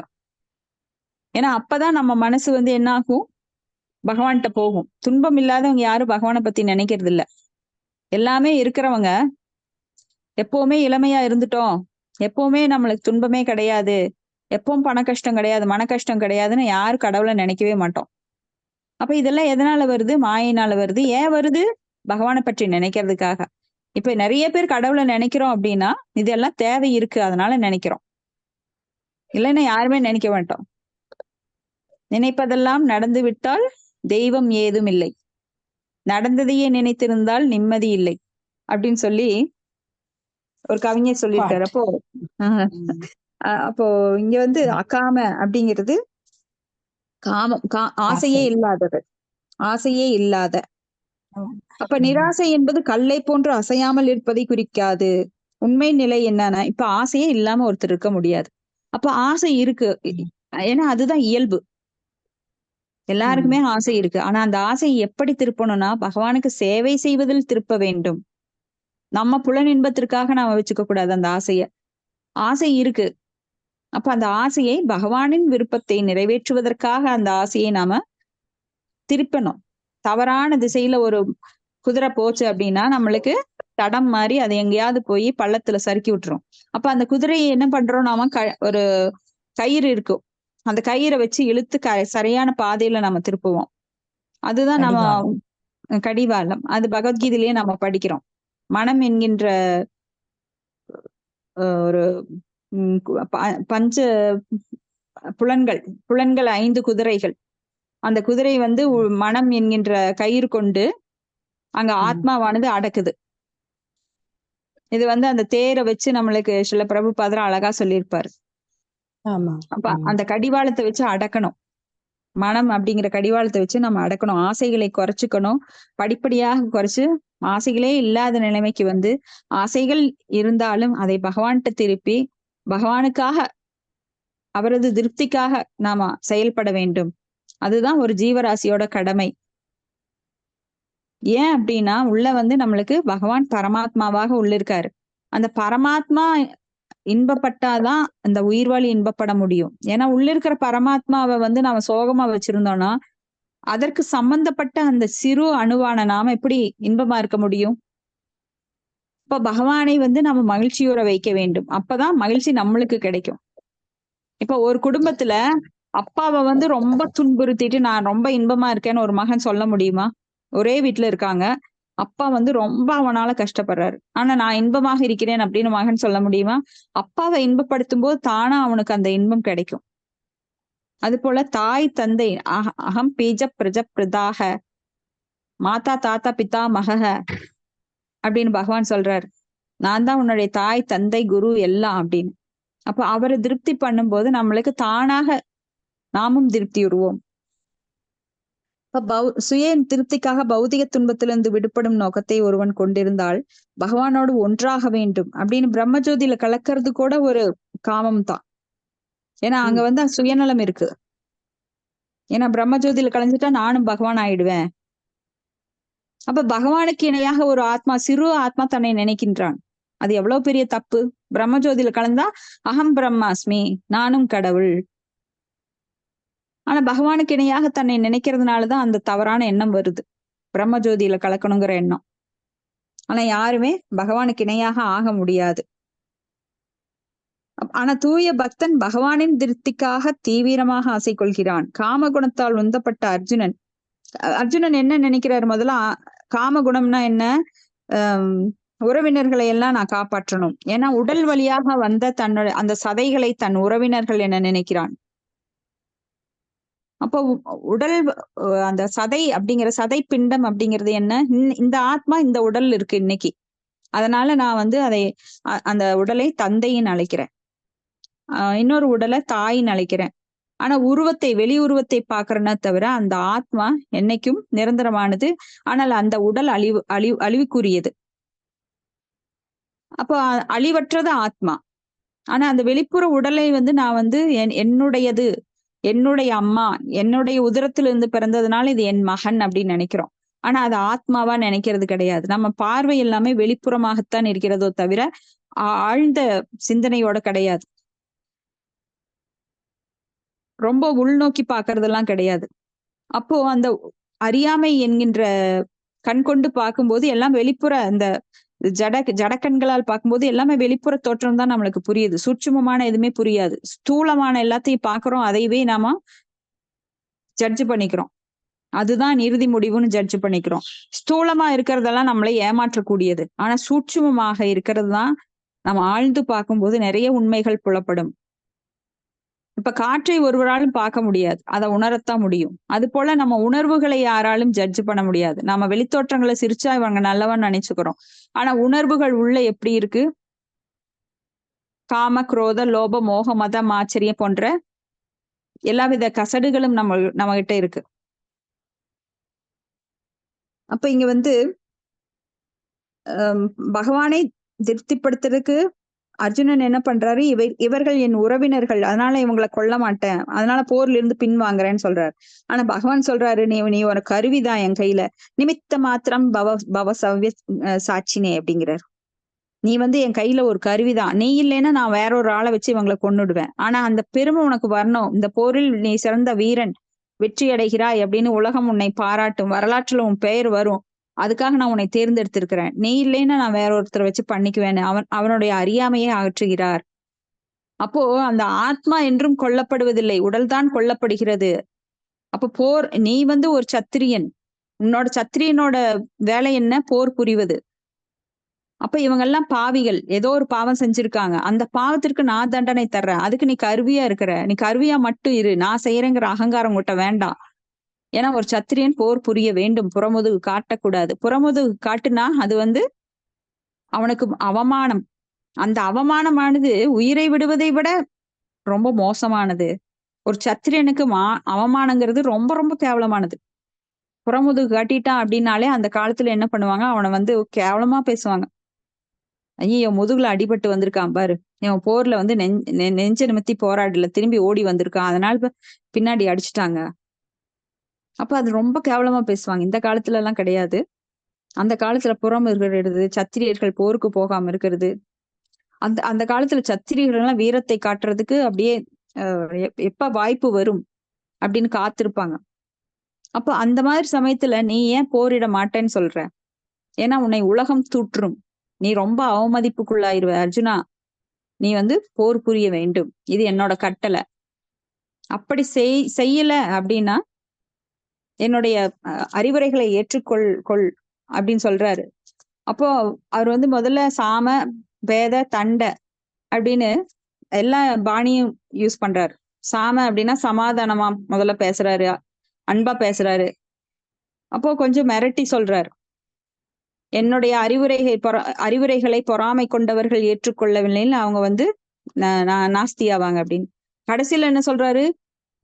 கடைசி 18வது ஸ்லோகத்துல, இது என்னுடைய அறிவுரையை மீறுபவன் நிச்சயமாக அழிந்தே போவான் அப்படின்றார். பகவத்கீதை படிக்க படிக்க பாருங்க, முதல்ல சாஃப்டா சொல்லுவாரு, அப்புறம் கொஞ்சம் மிரட்டி சொல்லுவாரு, அப்புறம் கடுமையா சொல்றாரு, இந்த அறிவுரைகளை ஏற்றுக்கொள்ளாதவன் அழிந்தே போவான் அப்படின்னு. அப்போ பகவான் சொல்றது எல்லாமே ஒரு தந்தை நம்மளுக்கு திட்டுறதோ அடிக்கிறதோ வந்து முதல்ல நம்மளுக்கு குழந்தையில ரொம்ப தப்பா தெரியும். ஆனா அவன் தந்தையாகும் போதுதான், அந்த அடி வாங்கினவன் தந்தையாகும் போதுதான் தெரியும் தன் பிள்ளை நல்லா இருக்கணும்னு அவன் அடிக்க ஆரம்பிச்சிருவான், திட்ட ஆரம்பிச்சிருவான். என்னையும் அப்பா இந்த மாதிரி தானே வளர்த்தாங்க அப்படிங்கறது அப்பதான் அவனுக்கு புரியும், பை எக்ஸ்பீரியன்ஸ். அப்ப பகவான் நம்மளுக்கு சொல்றாரு அப்படின்னா நம்மளோட நல்லதுக்காகத்தான் சொல்றாரு. அப்ப கொஞ்சம் மிரட்டி சொல்றாரு அப்படின்னா நம்மளுக்கு நல்லதுக்காகத்தான். சாம பேத தண்ட அப்படின்னு சொல்லி கடைசியில தண்டனை தண்ட அப்படின்னா தண்டனையாகவே தெரிகிறார். அப்ப நீ என் பேச்சு கேட்கலையா, மாயால அடிபடு. அதைத்தான் நாம வாங்கிட்டு இருக்கிறோம் இன்னைக்கு. பகவானோட பேச்ச கேட்காதனால, பகவத்கீதை படிச்சும் புரியாம நடந்துக்கிறதுனால, இல்ல புரிஞ்சும் புரியாத மாதிரி நடிக்கிறதுனால நாம மாயினோட தண்டனைகளுக்கு உட்பட்டு மீண்டும் மீண்டும் துன்புறுகிறோம். அப்ப இங்க வந்து பக்தி யோகம், கர்மயோகம், ஞான யோகம் ஆகியவற்றின் எவ்வித கலப்பும் இல்லாமல் பக்குவமாக நிறைவேற்றப்படக்கூடும். பக்தி யோகம் வந்து கர்ம ஞான அனாவிரதம், அந்த கர்மமோ ஞானமோ அதுல இருக்கக்கூடாது.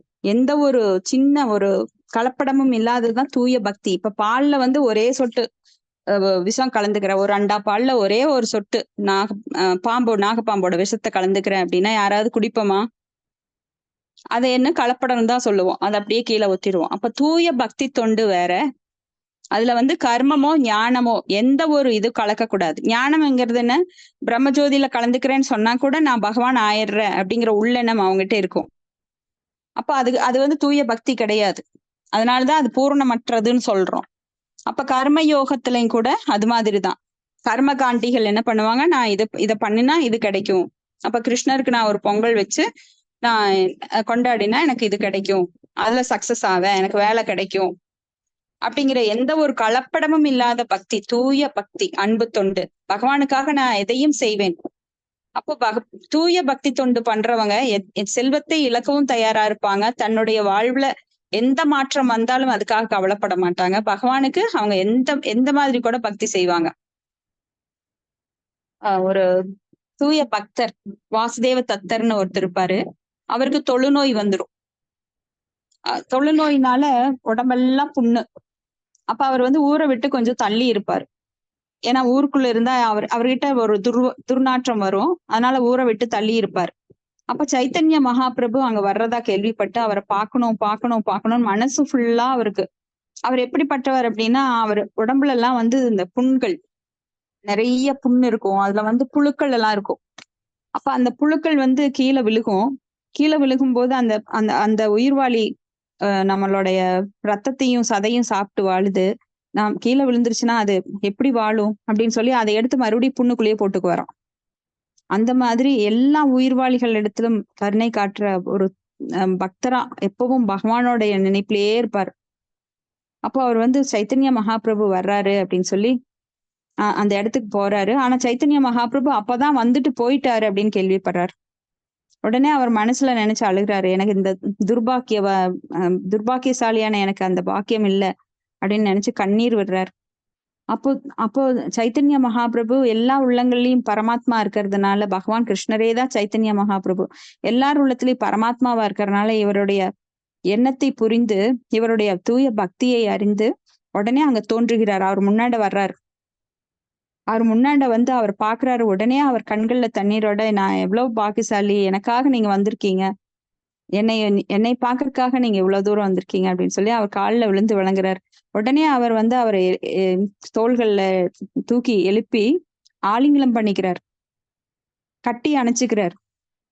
ஆனா இந்த பக்தருக்கோ என்கிட்ட இவ்வளவு துர்நாற்றம், என்னை போய் கட்டி அணைக்கிறீங்களே, ஐயோ என்னை விடுங்க, நான் ரொம்ப பாவி, மகா பாவி அப்படின்னு சொல்லி கதறார். அப்போ இவருக்கு வந்து உடனே அந்த உடம்புல இருக்கிற அத்தனை புண்களும் மாயமா மறைஞ்சு அவருடைய அழகு வந்து இன்னும் பல மடங்கு அதிகமாகி ஒரு தூய பக்தரா, ஒரு தூய ஒரு உருவத்தோட, மானிட உருவத்துல அவ்வளவு ஒரு அழகான தேஜஸோட மாறிடுறாரு. அப்ப பாக்குறாரு தன்னோட உடம்ப அப்படியே மாறி போயிட்டோம் அப்படின்னு பார்த்த உடனே அவர் வந்து மறுபடியும் கண்ணீர் விடுறார். என்னை எதுக்காக இப்படி மாத்துனீங்க, ஏன்னா கஷ்டத்துல இருக்கும்போது உங்களை ஏன் நினைச்சிட்டு இருந்தேன், இப்படி மாறிட்டேனே நானு, இவ்வளவு ஒரு அழகான உடம்ப வச்சுக்கிட்டு எனக்கு ஏதாவது பௌதிக ஆசை வந்துருமே, நான் வேற ஏதாவது பண்ணிடுவேனே, என்னை மறுபடியும் பழைய நிலைக்கு மாத்துங்க அப்படின்னு சொல்லி மறுபடியும் அவர் காலில் விழுந்து கதறார். ஆனா பகவான் சொன்னாரு, இல்ல இல்ல நான் உன்னை அப்படி மாத்த மாட்டேன், நீ அவ்வளவு மாறுறதுக்கு வாய்ப்பு கிடையாது. ஏன்னா நீ தூய பக்தி ஸ்டேஜ்ல வந்துட்ட, இந்த உடல்னால நீ பாவங்களை நீ பண்ண மாட்ட அப்படின்னு சொல்லி பகவான் அந்த கருணை கொடுக்கிறார். அப்போ ஒரு தூய பக்திங்கிறது நம்ம பகவானை கும்பிட்டா நோய் போயிரும், எனக்கு அழகு வந்துரும், எனக்கு செல்வம் வரும், எனக்கு மனைவி மக்கள் எல்லாம் நல்லா பெரிய ஆளுங்களா இருப்பாங்க, நம்மளுக்கு அவங்க அவங்கனால எந்த பாதகம் வராது, இப்படி எல்லா வித எதிர்பார்ப்புகள் இல்லாத பக்தி தான் தூய பக்தி, அனன்ய பக்தி. அனன்ய சிந்தையந்தோமாம் ஏஜனாம் பரிபாஷதே அப்படின்னு நம்ம பகவத்கீதையிலே படிக்கிறோம். அனன்ய அப்படின்னா எந்த ஒரு கலப்படம் இல்லாத பக்தி. அடுத்தது பதம் 11. ஏதாவான்யேவ யஜதாம் இஹ நிஸ்வேய சோதய பகவதி அச்சலோ பாவோ யத் பாகவத சங்கதஹ. ஹரே கிருஷ்ண ஹரே கிருஷ்ணா.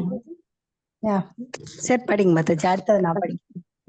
மொழிபெயர்ப்பு பொருள் தெய்வத்திரு ஆஷா பக்தி வேதாந்த சுவாமி சில்லா பிரபாதைக்கு ஜெய். மொழிபெயர்ப்பு. பல்வேறு தேவர்களை வெவ்வேறு வழிபாட்டு முறைகளால் வழிபடும் இவர்கள் அனைவரும் பரமபுருஷ பகவான் மீது உண்டாகும் இயற்கையான கவர்ச்சி எனும் மிக உயர்ந்த பக்குவத்தை தூய பகவத் பக்தர்களின் கூட்டுறவால் மட்டுமே அடைய முடியும். பொருளுரை. ஜட சிருஷ்டியில் முதல் தேவரான பிரம்மா முதற்கொண்டு சிறிய எறும்பு வரை வாழ்வின் வெவ்வேறு நிலைகளிலுள்ள எல்லா ஜீவராசிகளும் பரமபுருஷரின் ஜட இயற்கை அல்லது பகிரங்க சக்தியின் சட்டத்தின் கீழ் பந்தப்பட்டு கிடக்கின்றன. தனது தூய நிலையில் இருக்கும் பொழுது உயிர்வாளிதான் பகவானின் அந்த அங்க துணுக்கு என்னும் உண்மையை அறிந்தவனாக இருக்கின்றான். ஆனால் ஜடசக்தியை அடக்கியாள வேண்டுமென்ற அவனுடைய ஆசையின் காரணத்தால் ஜட உலகிற்குள் அவன் எரியப்படும் பொழுது ஜட இயற்கையின் முக்குணங்களால் பந்திக்கப்பட்டவனாகி புலன்களுக்காக போராடுகிறான். இந்த வாழ்வு போராட்டம் ஜட இன்பத்தின் வசிய சக்தி கீழ்பட்டுள்ள நிலையற்ற ஒன்றை பின்பற்றுவதை போன்றதாகும். முந்தைய பதங்களில் விவரிக்கப்பட்டுள்ளது போல் வெவ்வேறு தேவர்களை வழிபடுவதாலோ பகவான் அல்ல தேவர்களின் உதவி இல்லாமல் நவீன விஞ்ஞானத்தின் மூலமாகவோ வகுக்கப்பட்ட ஜட இன்பத்திற்குரிய திட்டங்கள் அனைத்தும் பொய்யானவை ஆகும். ஏனெனில் திட்டங்கள் எல்லாம் இருந்தும் ஜட சிருஷ்டியின் ஆதிக்கத்திற்குள் பந்தப்பட்டுள்ள ஜீவராசியால் பிறப்பு இறப்பு மூப்பு மற்றும் நோய் எனப்படும் வாழ்வின் பிரச்சனைகளை தீர்த்து கொள்ள முடியாது. சரித்திரத்தில் அத்தகைய திட்டம் தீட்டியவர்களின் கதைகள் நிறைய உள்ளன. பல அரசர்களும் பேரரசர்களும் வந்து செல்கின்றனர். இவர்கள் வகுத்த திட்டத்தின் கதையை மட்டுமே இவர்களால் விட்டு செல்ல முடிந்துள்ளது. ஆனால் இவ்வளவு முயற்சிகளை இவர்கள் மேற்கொண்டிருந்தும் வாழ்வின் முக்கிய பிரச்சனைகள் தீர்க்கப்படாமலேயே இருக்கின்றன. உண்மையில் வாழ்வின் பிரச்சனைகளை தீர்ப்பதற்காக வென்றே மனித வாழ்வு உள்ளது. வெவ்வேறு தேவர்களை திருப்திப்படுத்துவதாலோ வெவ்வேறு வழிபாட்டு முறைகளாலோ பகவான் அல்லது தேவர்களின் உதவி இல்லாமல் பேரளவையான விஞ்ஞான அறிவின் முன்னேற்றத்தாலோ இத்தகைய பிரச்சனை தீர்க்கவே முடியாது. பகவானை பற்றியோ அல்லது தேவர்களை பற்றியோ மிக குறைவாகவே அக்கறை எடுத்துக்கொள்ளும் ஆழ்ந்த பௌதியவாதிகள் வெவ்வேறு நன்மைகளுக்காக வெவ்வேறு தேவர்களை வழிபட வேண்டும் என்று வேதங்கள் சிபாரிசு செய்வதால் தேவர்கள் பொய்யானவர்களோ அல்லது வெறும் கற்பனையானவர்களோ அல்ல. நம்மை போலவே தேவர்களும் உண்மையாகவே இருக்கின்றனர். ஆனால் பிரபஞ்ச அரசாங்கத்தின் பல்வேறு இலாக்களை நிர்வகிப்பதன் மூலம் பகவானின் நேரடியான தொண்டில் ஈடுபட்டு இருப்பதால் நம்மை விட பெருமளவு சக்தி கொண்டவர்களாக அவர்கள் உள்ளனர். பகவத்கீதை இதை உறுதிப்படுத்துகிறது. மேலும் மிக உயர்ந்த தேவரால் பிரம்மா உட்பட தேவர்கள் இருப்பையே நம்புவதில்லை அல்லது வெவ்வேறு கிரகங்கள் வெவ்வேறு தேவர்களால் ஆளப்படுகின்றன என்பதையும் அவர்கள் நம்ப மறுக்கின்றனர். மிக அருகாமையில் உள்ள சொர்க்கலோகமான சந்திரலோகத்துக்கு செல்வதை பற்றிய ஒரு பெரும் குழப்பத்தை அவர்கள் உருவாக்கி கொண்டிருக்கின்றனர். ஆனால் அதிகமான இயந்திர ஆராய்ச்சியை அவர்கள் மேற்கொண்ட பின்வரும் சந்திரனை பற்றிய மிகவும் சொற்பமான தகவல்களையே பெற்றுள்ளனர். சந்திரனின் நிலம் இருப்பதை பற்றி அதிகமான பெரிய விளம்பரங்கள் செய்யப்பட்டிருந்தாலும் அந்த திமிர் பிடித்த விஞ்ஞானிகளால் அல்லது பௌதிகவாதிகளால் அங்கு நிச்சயமாக வாழ முடியாது. மேலும் மற்ற கிரகங்களுக்கு செல்வதை பற்றி பேசுவதற்கு என்ன இருக்கிறது? அக்கிரகங்களை அவர்களால் கணக்கிடுவது கூட சாத்தியமல்ல. இருப்பினும் வேதங்களை பின்பற்றுபவர்களுக்கு அறிவை பெறுவதற்குரிய வேறொரு முறை இருக்கிறது. ஏற்கனவே முதல் காண்டத்தில் நாம் விளக்கியிருப்பதை போல் வேத இலக்கியங்களின் கருத்துக்களை அவர்கள் முழுமையான பிரமாணமாக ஏற்றுக்கொள்கின்றனர். எனவே வேதங்களை பின்பற்றுபவர்களுக்கு பகவானை பற்றியும் தேவர்களை பற்றியும் பௌதிகவானிற்கு அப்பாலுள்ள அவருடைய வசிப்பிடங்களான பல்வேறு கிரகங்களை பற்றியும் நியாயமான முழு அறிவுண்டு. வெறும் இந்திய ஆச்சாரியர்களான சங்கரர், ராமானுஜர், மத்வர், விஷ்ணு சுவாமி, நிம்பாகர் மற்றும் சைதன்யர் போன்றவர்களால் அங்கீகரிக்கப்பட்டதான மிகவும் நம்பிக்கைக்குரிய வேத இலக்கியம் பகவத்கீதை ஆகும். அதில் தேவர்களின் வழிபாட்டை பற்றியும் அவர்கள் வசிக்கும் கிரகங்களை பற்றியும் குறிப்புள்ளது. பகவத்கீதை 9.25 பின்வருமாறு உறுதிப்படுத்துகிறது. யாந்தி தேவ விரத தேவான் பித்ருன் யாந்தி பித்ரு வரதக பூதானி யாந்தி பூதேஜிய யாந்தி மத் யாஜினோ பீமாம். தேவர்களை வழிபடுபவர்கள் அத்தேவர்களின் குறிப்பிட்ட திறன்களுக்கு செல்வர். முன்னோர்களை வழிபடுபவர்கள் முன்னோர்களின் திறன்களுக்கு செல்வர். ஆழ்ந்த பௌதிகவாதி ஜட உலகிலே இருப்பான் அவன். ஆனால் பகவத் பக்தர்கள் பகவானின் ராஜ்யத்திற்கு செல்வர். பிறகு பிரம்மலோகம் உட்பட ஜட உலகில் உள்ள எல்லா கிரகங்களும் தற்காலிகமாகவே அமைந்துள்ளன. மேலும் ஒரு குறிப்பிட்ட கால அளவுக்கு பின் அவை அனைத்தும் அழிக்கப்பட்டு விடுகின்றன. எனவே தேவர்களும் அவர்களை பின்பற்றுவோரும் பிரளய காலத்தில் அழிக்கப்பட்டு விடுகின்றன. ஆனால் பகவானின் ராஜ்யத்தை சென்றடைபவன் நித்தியமான வாழ்வை பெறுகின்றான். அதுவே வேத இலக்கியங்களின் அபிப்பிராயம் ஆகும். நாத்திகர்களை விட தேவர்களை வழிபடுபவர்களுக்கு ஒரு வசதி அதிகமாக உள்ளது. அது வேத கருத்துக்களில் அவர்களுக்குள்ள பூரண நம்பிக்கையாகும். இதனால் பகவத் பக்தர்களின் கூட்டுறவில் பரமபுருஷரை வழிபடுவதால் ஏற்படும் நன்மைகளை பற்றிய தகவலை அவர்களால் அறிய முடிகிறது. ஆனால் உன்னத அறிவை புரிந்து கொள்ள முடியாத குறையுடைய அனுபவ அறிவையும் பெயரளவியான பௌதிக விஞ்ஞானத்தையும் ஆதாரமாக கொண்டு வேத வாக்கியத்தில் நம்பிக்கை கொள்ளாத ஆழ்ந்த பௌதிகவாதி நிரந்தரமாக இருளிலேயே இருக்கின்றான். பௌதிகவாதிகள் அல்லது நிரந்தரமற்ற தேவர்களை வழிபடுபவர்கள் தூய பகவத் பக்தரை போன்ற ஒரு ஆன்மீகையோடு தொடர்பு கொண்டால் அல்லது அவர்களுடைய முயற்சிகள் சக்தியை விரயம் செய்பவை மட்டுமே ஆகும். தூய பகவத் பக்தர்களின் கருணையால் மட்டுமே மனித வாழ்வில் மிக உயர்ந்த பூரணத்துவமாகிய தூய பக்தியை ஒருவன் அடைய முடியும்.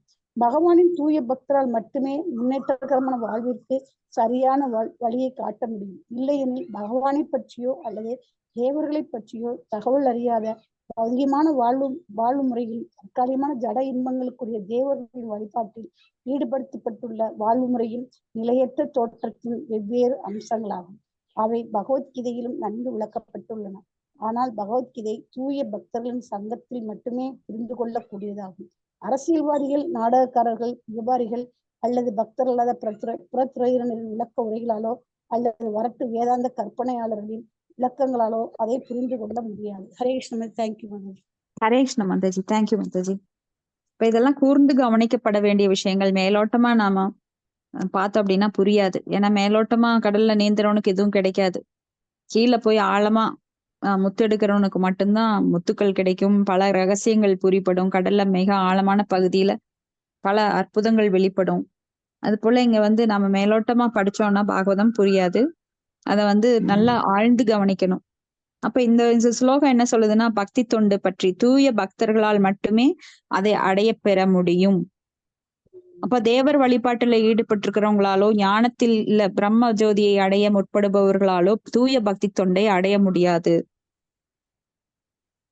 அப்ப இங்க பிரம்மா முதல் எறும்பு வரை பிரம்ம புவனா லோக புனர் ஆவர்த்தினோ அர்ஜுன மாமுபேத் ஏத்து கௌந்தேய புனர்ஜென்ம ந வித்யதே. புனர்ஜென்ம அப்படின்னா புனரபி மீண்டும் மீண்டும் புன அவங்க எல்லாம் மீண்டும் மீண்டும் 14 உலகங்கள்ல மீண்டும் மீண்டும் பிறவி எடுத்துட்டு இருக்க வேண்டியதுதான். தூய பக்தி தொண்டு செய்யல அப்படின்னா மீண்டும் இந்த உடல் எடுக்கக்கூடிய வாய்ப்பு அவங்களுக்கு மறுபடியும் ஏன்னா உடல் எடுக்க வாய்ப்புங்கிறத விட அவங்க வேறு உடல்களில் வலுக்கட்டாயமாக திணிக்கப்படுகிறார்கள். நாமெல்லாம் இந்த உடல் எடுக்கணும்னு ஆசைப்பட்டு வரல. ஆனா செய்த கர்ம விலையின் பலனாக நான் பெண் வடிவில் இருக்கிற ஒரு உடல்ல என்னோட ஆத்மா துணிக்கப்பட்டிருக்கு. இன்னொருத்தருக்கு ஆண் வடிவுல துணிக்கப்பட்டிருக்கு. இன்னொரு உயிர்வாளி நாயோட உடல்ல புகுத்தப்பட்டிருக்கு. இன்னொரு உயிர்வாளி எறும்பு, பூனை, இப்படி பல 84 லட்சம் உயிர்வாளிகள் எந்தெந்த உடல்ல புகுத்தப்படணுமோ அந்த உடல்ல அது வலுக்கட்டாயமாக புகுத்தப்படுகின்றது. அப்ப இந்த உடல் எடுத்தால் எல்லாருக்குமே துன்பம்தான். ஏன்னா இந்த உண்மையான காரணம் என்ன? துன்பத்திற்கு காரணம் பிறப்பு, இறப்பு, முதுமை, நோய். அப்போ நிறைய வரலாற்றுல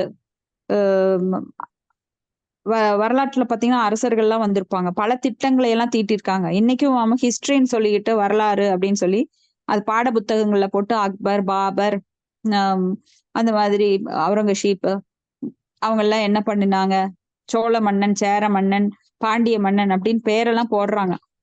அவங்க எல்லாம் ஏதாவது ஒரு திட்டங்களை தீட்டிருப்பாங்க. கல்லணை கட்டுறது, இல்ல மரம் வைக்கிறது, இல்ல ஸ்தூபிகள் பண்றது, இந்த மாதிரி ஒவ்வொரு சாதனைகள் சின்னதா ஏதாவது பண்ணியிருப்பாங்க. அதெல்லாம் நிரந்தரமற்றது. ஒரு அரசனோட கடமை என்ன? மக்களை அவங்க ஆன்மாவை எப்படி விடுவிப்பது இந்த 9 வாயில் கொண்ட குடிலையிலிருந்து. அப்ப ஆத்ம தத்துவத்தை போதிப்பதுதான் ஒரு அரசனோட கடமை. ராஜவித்யா. ஏன்னா இது ராஜவித்யா ராஜகுக்கியம் பவித்ரம் இதம் உத்தமம். பிரத்யக்ஷா வகமம் தர்மியம் சுஷூகம் கருதும் அவ்யயம். இது வந்து ராஜ வித்யா அப்படின்னா உயர்ந்த கலை, மிக உயர்ந்த கலை. இது வந்து இந்த படிப்பினை வந்து எல்லாருக்கும் சொல்லணும். அதுக்குத்தான் பரம்பரா வழியில இந்த பகவத்கீதை ஞானத்தை ராஜாக்கள் மூலமா கொடுத்துட்டு வந்தார் பகவான் கிருஷ்ணர். அது அழிந்து போகும் ஒரு சமயம் அழிஞ்சிருச்சு, இருக்க தேஞ்சு தேஞ்சு தேஞ்சு இல்லாம போயிருச்சு. அதனாலதான் மறுபடியும் அதை வந்து விவஸ்வான் மனுவே பிரகார் மனு ரிஷ்வாஹ்வே பிரவீத் அப்படின்னு சொல்லி மறுபடியும் அதை வந்து அர்ஜுனனுக்கு உபதேசித்தார். அதுக்கு முன்னாடி ராஜாக்கள் அவங்க வந்து ஒருத்தருக்கு அவனோட பையனுக்கு சொல்ல, அவன் பையன் இன்னொரு இளவரசனுக்கு சொல்ல, அந்த இளவரசன் இன்னொரு இளவரசனுக்கு சொல்ல, அப்படி வழி வழியாக சூரியனிடமிருந்து அப்படியே வழி வழியா வந்தது அந்த பகவத்கீதை உபதேசம்.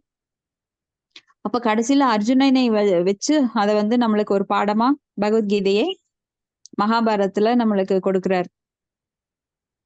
அப்ப வாழ்வின் உண்மை பிரச்சனை தீர்க்கறதுக்குத்தான் இந்த மனித வாழ்வு இருக்கு. இப்ப தேவர்களை திருப்திப்படுத்துறதுனாலயோ இல்ல வேற வேற வழிபாடு செய்யறதுனாலயோ, தேவர்களின் உதவி இல்லாமல் பெயரளவான விஞ்ஞான முன்னேற்றத்தினாலும் இந்த பிரச்சனையை தீர்க்கவே முடியாது. ஏன்னா வாழ்வின் உண்மையான பிரச்சனை என்ன? இப்ப விஞ்ஞானிகள் இருக்காங்க, அவங்க ஏதாவது ஒரு உயிரை தோற்றுவிக்க முடியுமா? இல்ல இறப்பை தடுக்க முடியுமா? ஆனா அதுக்கு ஆராய்ச்சி பண்றாங்க. ஆனா பகவானால மட்டும்தான் அந்த முடியும். முதுமையும் தடுக்க முடியல இன்ன வரைக்கும். முதுமை அப்படிங்கிறதையும் நோயையும் தடுக்க முடியல. அவங்க நோய்க்கு என்னென்னவோ மருந்து கண்டுபிடிக்கிறாங்க. ஆனா கொரோனா வந்தப்ப எவ்வளவு திண்டாடினோன்னு தெரியும். ஏன்னா பகவான் வந்து அவர் எதை வேணா செய்ய முடியும். அப்ப நோய்ங்கிறது எல்லாத்தையும் தடுத்துட்டோம், இது வரைக்கும் எந்த நோயுமே யாருக்கும் வராமல் இல்லை அப்படிங்கிற நிலையில அறிஞர்கள் விஞ்ஞானிகள் எதையும் கண்டுபிடிக்கல. அப்ப இதெல்லாமே நம்மளுக்கு வந்து தீர்வு கிடையாது. அப்ப எதுதான் தீர்வு? ஏன்னா உடல் எடுத்தா எல்லா கஷ்டம் படுத்தான் வேணும். அப்ப உடல் எடுக்காமல் இருக்கிறது தான் தீர்வு. பிறவாமை அப்படிங்கிற ஒரு நிலையை நாம ஏற்படுத்தணும். ஆனா இந்த மாதிரி தேவர்கள் எல்லாம் பொய்ன்னு சொல்ல முடியாது, அதுக்காக கற்பனையானவங்கன்னு சொல்ல முடியாது. ஏன்னா ஒரு அரசருக்கு எப்படி பல லாகாக்கள்ல பல மந்திரிகள், அமைச்சர்கள், துணை மந்திரிகள் இருக்கிறாங்களோ, அது மாதிரி பகவானுடைய சர்வீஸ்ல இவங்க ஈடுபட்டு இருக்கிறாங்க. பகவானுக்கு தொண்டு புரிவதற்காக வருணன், அக்னி தேவன், 8 பாலன்மார்கள், இப்படி நிறைய பேரு 33 தேவர்கள் இருக்காங்க. அவங்க பேரெல்லாம் நம்மளுக்கு தெரியவும் தெரியாது, சில தேவர்கள் பேரு தான் தெரியும். அப்ப பிரம்மா உட்பட தேவர்களின் இருப்பை இவங்கெல்லாம் அதை வந்து யோசிச்சு பாக்குறதே இல்லை. பிரம்மலோகம், சத்தியலோகம், ஜனலோகம், புவர்லோகம், பூர்புவ ஸ்வ அப்படிங்கிற லோகங்கள்லாம் இருக்கு அப்படிங்கிறதெல்லாம் அவங்க நம்பவே மாட்டாங்க. ஆனா பக்கத்துல இருக்கிற சந்திரலோகத்துக்கு போகணும்னு அவங்க பெரிய பெரிய மெஷின்களை கண்டுபிடிப்பாங்க. அது போறக்குள்ளேயே நிறைய வெடிச்சு செதறிடும். அப்படியே போனாலும் அங்க போய் ஒரு சின்ன கல்லை கொண்டு வர்றதுக்காக கோடியா மக்களோட பணத்தை விரயம் பண்ணுவாங்க. ஆனா இங்க பாத்தீங்கன்னா மக்கள் பசியோடு இருப்பாங்க. அவங்களுக்கு வந்து சரியான திட்டங்கள் தீட்டப்படுறது கிடையாது. சரியான திட்டம் என்றால் என்ன? மது, மாது, மாமிசம், சூது இதெல்லாம் விடுத்து இந்த 4 தர்மத்தை அளிக்கக்கூடிய 4 தூண்களையும் அகற்றி மக்களுக்கு நல்லறிவு, வேத அறிவை புகட்டுவதுதான் உண்மையான அறிவு. அதை கவர்மெண்ட் கொடுக்க தயாரா இல்லை. ஆனா சந்திராயன் போறேன், அங்க போறேன்னு சொல்லி பல திட்டங்கள், பல பெயர்களை போட்டுட்டு கோடிக்கணக்கான பணத்தை விரயம் பண்றாங்க. சந்திரனில் நிலம் விற்கிறது கூட ஏற்பாடு பண்றாங்க, இதுக்கு விளம்பரம் பண்றாங்க. அப்ப வேதங்களை பின்பற்றுபவர்களுக்கு அறிவை பெறுவதற்குரிய வேறொரு முறை இருக்கிறது. அப்ப வேத இலக்கியங்கள் கருத்துக்கள் அவர்கள் முழுமையான பிரமாணமாக ஏற்றுக்கொண்டுள்ளனர். எனவே வேதங்களை பின்பற்றவர்களுக்கு மட்டும்தான் பகவானை பற்றியும் தேவர்களை பற்றியும் பௌதிக வானத்திற்கு அப்பால் உள்ள வசிப்பிடங்களை பற்றியும் அறியக்கூடிய அறிவு உண்டு. ஏன்னா வேதங்கள் தான் எல்லாத்துக்கும் ஆதாரம். அதுதான் தாய் மாதிரி. தாய் தான் தந்தையை காணிச்சு கொடுப்பா. ஒரு தாய் தான் இது என் மகனோட தந்தை அப்படின்னு சொல்ல முடியும். அப்போ அந்த மகன் என்ன பண்ணுவான்? அந்த தந்தையை பார்த்து அப்பான்னு கூப்பிடுவான். ஒரு தாய்க்கு தான் உண்மையான அப்பா யாருன்னு தெரியும். அது போல நம்மளுக்கு தாய் போன்றது வேதம். வேதம் தான் நம்மளுக்கு பகவானை காட்டி கொடுக்குது. அப்போ வேதங்களை பின்பற்றுபவர்களுக்கு மட்டும்தான் பகவானை பத்தி புரிஞ்சுக்க முடியும். அந்த மாதிரி இருக்கிறவங்க தான் சங்கரர், ராமானுஜர், மத்துவர், விஷ்ணு சுவாமி, நிம்பர்கர், சைத்தன்யர், இவங்கெல்லாம் நம்பிக்கைக்குரிய வேத இலக்கியம், அதை பகவத்கீதை அதையெல்லாம் நம்மளுக்கு கொடுத்துட்டு போயிருக்காங்க. வேத இலக்கியங்கள் எல்லாம் நம்மளுக்கு கொடுத்துட்டு போயிருக்காங்க. ஏன்னா வேத இலக்கியங்களே ஹரே கிருஷ்ணா மாதாஜி. மாதாஜி இன்னைக்கு இந்த கொஸ்டின் இதுல கூட நீங்க ம். கிருஷ்ணரை வந்து கடவுளாக ம். ஏன் ஏற்கிறீர்கள் அப்படின்னு கேட்டிருந்தாங்க. அது ஆமா. மாதிரி தேவர்களின் நிலை என்ன அப்படின்னு கேட்டிருந்தாங்க மாதாஜி. அப்போ சரி. நம்ம வந்து வேதங்கள் சாஸ்திரங்கள் சொல்வதனால நம்ம அவரை கடவுளாயத்திருக்கோம். பிரம்மா விஷ்ணு பிரம்மா ம். சிவன் இவங்க எல்லாருமே அவரை ம். கடவுளாய முதல் ஏத்திருக்காங்க. ஆமா. வேத புராணங்கள் இதிகாசங்கள் இந்த மாதிரி பகவத்கீதை இது ம். எல்லாமே அவரை முழு முதற் கடவுளா சொல்லியிருக்காங்க அப்படின்னு தான் எழுதி, அதனால நானும் அந்த மாதிரி ம். ஏத்துக்கிறோம் நாங்களும் அப்படின்னு தான் எழுதியிருக்கேன். அது மாதிரி ஆமா மாதாஜி. தேவர்களின் நிலைக்கு என்ன மாதாஜி எழுதுறது? தேவர்கள் நிலை இப்ப பார்த்தோம் இல்லைங்களா, எப்படி ஒரு ராஜாவுக்கு இது வந்து பல்வேறு லாகாக்களை நிர்வகிக்கக்கூடிய மந்திரிகள் இருக்கிறார்களோ, அது போல பகவான் வந்து எல்லாத்தையும் தோற்றுவிக்கிறார். இந்த ஜட உலகங்களை எல்லாம் தோற்றுவிக்கிறார். முதல் சிருஷ்டி அவரோடது, 2வது சிருஷ்டி பிரம்மாவோடது. அப்ப பிரம்மாவுக்கு 2வது சிருஷ்டியை செய்ய சொல்லி தந்துடுறாரு. அப்ப பிரம்மா வந்து பிரஜாபதிகளை உண்டாக்கி நிறைய உயிர்வாளிகளை உண்டாக்குறார். அப்ப அதுக்கு கீழே பிரம்மாக்கு கீழே அவர் கீழே மறுபடியும் அவர் அசிஸ்டன்ட் போட்டுக்கிறாரு. இப்படி எப்படி ஒரு மேனேஜர் தனக்கு உதவியா இன்னொரு அசிஸ்டன்ட் மேனேஜர் வச்சுக்கிறாரு. அப்ப அந்த அசிஸ்டன்ட் மேனேஜர் வந்து தனக்கு கீழே ஆபீசர்ஸ் வச்சுக்கிறாரு. அந்த ஆபீசர்ஸ் தனக்கு கீழே கிளர்க் வச்சுக்கிறாங்க. கிளர்க் அவங்களுக்கு கீழே வாட்ச்மேன் அந்த மாதிரி யூஸ் பண்ணிக்கிறாங்க. இப்படி பல லாகாக்கள் பிரிவுகள், பல பிரிவுகள் இருக்கு. அப்பதான் அதனாலதான் 33 தேவர்கள். இப்ப நான் முக்கியமா நவகிரகங்கள் தேவர்கள்னு சொல்றோம். அந்த நவகிரகங்கள் அவங்களுக்கு கீழே பல தேவர்களை வச்சுக்கிறாங்க. இப்படி அது வந்து எல்லையற்ற லாகாக்கள் இருக்கு. அதுதான் தேவர்களோட நிலை. அப்ப தேவர்கள் எங்கிருந்து கொடுக்குறாங்க அப்படின்னா, பகவான் இருந்து சக்தியை வாங்கி நம்மளுக்கு பிரிச்சு கொடுக்குறாங்க. இப்ப அவங்க உருவாக்குறது கிடையாது, அவங்களுக்கு அந்த தகுதி கிடையாது. இப்ப காற்று அப்படின்னா வர்ணதேவன் அவங்க பகவான் இருந்து சக்தியை வாங்கி அதன் மூலமா உண்டாக்கி நம்மளுக்கு கொடுக்குறாரு. இப்ப எப்படி நீங்க பேங்க்குக்கு போனீங்கன்னா, பேங்க் ஆபீசர் வந்து உங்களுக்கு ஒரு செக் போட்டு கொடுத்தீங்கன்னா 1 லட்சம் தர்றாரு. அவரோட பாக்கெட்ல இருந்து அவர் தர்றது இல்ல, அங்க வேலைக்குதான் இருக்காரு இல்லைங்களா? அவர் அங்க வேலைக்குதான் இருக்காரு. அப்ப பேங்க்ல இருந்து அவர் எடுத்து தர்றாரு. பேங்க் யாரோடது? கவர்மெண்டோடது. அப்ப அவர் சொந்த பணத்தை தரல. அது மாதிரிதான் இவங்க பகவான் இருந்து வாங்கி அதை வந்து பிரிச்சு கொடுக்குறாங்க. சோ அவங்க வந்து ஓனர் கிடையாது. அப்ப நம்ம யார உயர்ந்தவரா நினைக்கணும் இந்த இடத்துல? எல்லா தகுதிகளும் பகவான் தான் எல்லாத்துக்கும் ஓனர். அவருடைய கட்டுப்பாட்டின் கீழே தான் எல்லாருமே இருக்காங்க. எல்லாருமே இயங்குறாங்க. ஆமா தான் எல்லாருமே இயங்குகிறார்கள். ஆமா. இப்ப பகவான் கொடுக்க வேண்டாம்னு சொன்னா அவங்க கொடுக்க முடியாது. ஏன்னா அவங்க சொந்த இஷ்டம் கிடையாது. அவங்களுக்கு மேல பகவான் வந்து என்ன கட்டளையிடுறாரோ அதப்படி இவங்க செஞ்சே ஆகணும். அதுதான் தேவர்களோட நிலை. அதான் எழுதினாங்க. கொஞ்சம் ரிலேட்டடா எழுதிட்டேன். கிரகங்கள் எல்லாருமே காற்றுக்கு வர்ணனன் பகவான், இப்படி அக்னி பகவான் எல்லாத்துக்கும் ஒரு வேலையை அவரு கொடுத்திருக்கிறாரு. தேவர்கள் 33 கோடி தேவர்கள். அதை எழுது. சரி இது பாத்துடலாங்க. பாருங்க. இப்ப பிரம்மலோகம் உட்பட ஜட உலகில் எல்லா கிரகங்களும் தற்காலிகமாகவே அமைந்துள்ளது. எல்லா கிரகங்கள் எல்லாமே வந்து அனித்தியம், நித்தியமானது கிடையாது. ஏன்னா பிரளயத்தின் போது எல்லாமே அழிக்கப்படுது. பார்ஷியல் பிரளயம் இருக்கு, முழு பிரளயம் இருக்கு. முழு பிரளயத்துல வந்து பிரம்மாவோட 100 ஆண்டுகள் முடிஞ்சோன்னு பிரம்மலோகத்திலிருந்து பாதாள லோகம் வரைக்கும் 14 லோகங்களும் அழிஞ்சு போகுது. அப்ப பார்ஷியல் பிரளயத்தின் போது மத்திய லோகத்திலிருந்து, மத்திய லோகம் அதாவது இந்த பூமியிலிருந்து இதுக்கு கீழே இருக்கிற எல்லாமே பகுதி பிரளயத்துல அழிந்து போகுது. அது வந்து பிரம்மாவோட ஒரு பகல் முடியும் போது. இப்ப பகல் முடியும் போது எல்லாமே ஒரு பெரிய பிரளயம் வரும், பிரம்மாவோட பகல் முடியும் போது. ஆனா பகவானோட ராஜ்யத்தை போறவங்க நித்தியமான வாழ்வு வாழ்கின்றான். ஏன்னா அங்க அழிவே கிடையாது. எப்பவுமே ந தத் பார்ஷிய தோஷியோ ந சசாங்கோ ந பாவக எக்கத்வா ந நிவர்த்தந்தே தத்தாம பரமம் மம. அங்க வந்து சூரிய ஒளியோ சந்திர ஒளியோ இல்ல மின்சாரமோ தீப்பெட்டியோ எதுவுமே தேவைப்படாது. அங்க வந்து எப்பவுமே தத்தாம பரமம் மம, அவருடைய தாமமானது மிக உயர்ந்தது என்றும் நித்தியமாக இருப்பது. அங்க அழிவே கிடையாது. அப்ப இதை புரிஞ்சுக்காதவங்க குறையுடைய அறிவையும் பெயரளவான பௌதிக விஞ்ஞானத்தையும் ஆதாரமாக கொண்டு வேத இலக்கியங்களில் நம்பிக்கை கொள்ளாத ஆழ்ந்த பௌதிகவாதி நிரந்தரமாக இருளிலேயே இருக்கிறான். ஏன்னா இது நம்பிக்கையே இல்லாதவங்க என்ன பண்றாங்க, வேதங்களை நிராகரிக்கிறாங்க. வேதங்களை நிராகரிக்கிறவங்க எல்லாம் அவங்க தங்களோட அறிவையே இழந்துடுறாங்க, ரொம்ப கஷ்டப்படுறாங்க. அறிவையே இழந்து ரொம்ப கஷ்டப்படுறாங்க. அப்ப இதுக்கு எல்லாம் என்ன ஒரு சொல்யூஷன் அப்படின்னா, ஒரு தூய பக்தரோட கருணை யாருக்கு முதலில் கிடைக்கின்றதோ அவங்க மனித வாழ்வின் மிக உயர்ந்த பூர்ணத்துவமாகிய பக்தி தொண்டை அடைய முடியும்.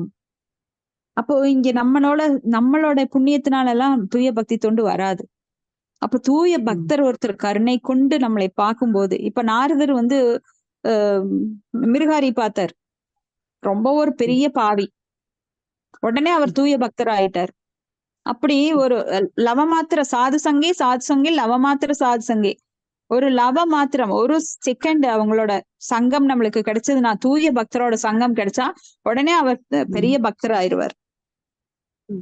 இல்லையெனில் பகவானை பற்றியோ அல்லது தேவர்களை பற்றியோ தகவல் அறியாத பௌதிக வாழ்வு முறையும் தற்காலிகமான ஜட இன்பத்திற்குரிய தேவர்கள் வழிபாட்டில் ஈடுபட்டுள்ள வாழ்வு முறையும் நிலையற்ற தோற்றத்தின் வெவ்வேறு அம்சங்கள் என இதுலயே கடந்து உழல வேண்டியதுதான். அப்போ பகவத்கீதையிலும் இது நல்லா சொல்லப்பட்டிருக்கு. பகவத்கீதை தூய பக்தர்களின் சங்கத்தில் மட்டுமே புரிந்து கொள்ளக்கூடியது. ஏன்னா பகவத்கீதை பெரிய ரகசியம். யாராவது ரகசியத்தை புக்கா கொடுத்து இந்தாங்க இது படிங்க, இது பெரிய ரகசியம் சொன்னா உடனே நம்மளுக்கு ரகசியம் ரகசியம்னா என்ன, வெளிப்படாத ஒன்றுதான் ரகசியம். ஆனா புக்கை கொடுத்துட்டு இது ரகசியங்கிறாங்களே, இது எப்படி? ஏன்னா அந்த புக் யாருக்கு படிச்சாலும் புரியாது. ரகசியம் வெளிப்படையா இருக்கு. ரகசியம் வெளிப்படையா இருக்கு, ஆனா படிச்சேன் ஒண்ணுமே புரியலீங்க. அப்ப எப்படி உனக்கு ரகசியம் வெளிப்படும் அப்படின்னு பாத்தீங்கன்னா, தூய பக்தரோட சங்கத்துலதான் வெளிப்படும். இப்போ ஒரு சன்னியாசி ஒருத்தர், அவர் பகவானோட நாமத்தை சொல்லிட்டே போறார் ரோட்ல. அத ஆழ்ந்து கேட்கறவங்க ஒரு 1000த்துல 2 பேர் ஒருத்தர் கேட்பாங்க. மத்தவங்க எல்லாம் இவனுக்கு வேலை இல்ல, ஏதோ சொல்லிட்டு போறான் அப்படிம்பாங்க. ரொம்ப நாத்திகவாதி என்ன சொல்லுவான், இவன மாதிரி ஒரு முட்டாள் யாரும் இல்லைம்பா. ஆனா நல்லா கவனிச்ச அந்த 2 பேரு நல்லா கவனிச்ச அந்த 2 பேருக்கும் அப்படியே உள்ளத்துல அதே ஓடிட்டு இருக்கு. அவன் ராமா ராமா ராமா ராமான்னு பாடிட்டு போனான். ஆனா பார்த்தா பைத்தியகாரம் போல இருந்தான். ஆனா அந்த நாமம் அவங்களுக்குள்ள உள்ளத்துல ஊடுருவி பாஞ்சு அதையே அவங்க திரும்ப திரும்ப சொல்றாங்க. ஏன்னா அந்த லவமாத்திர சாது சங்கம், அதை ஈர்க்கக்கூடிய சக்தி நம்மகிட்ட இருக்கணும், அதுக்குரிய புண்ணிய பலன் இருக்கணும். சும்மா எல்லாருக்குமே பக்தி கிடைச்சிடாது. அப்ப இதுதான் நம்ம 7.28 பகவத்கீதையில படிப்போம். ஏசாம் தந்த கதம் பாவம் ஜனானாம் புண்ணிய கர்மனாம் தேக்துவந்துவ மோக நிர்முக்த பஜந்தேமாம் திருடவிரதாக அப்படின்னு.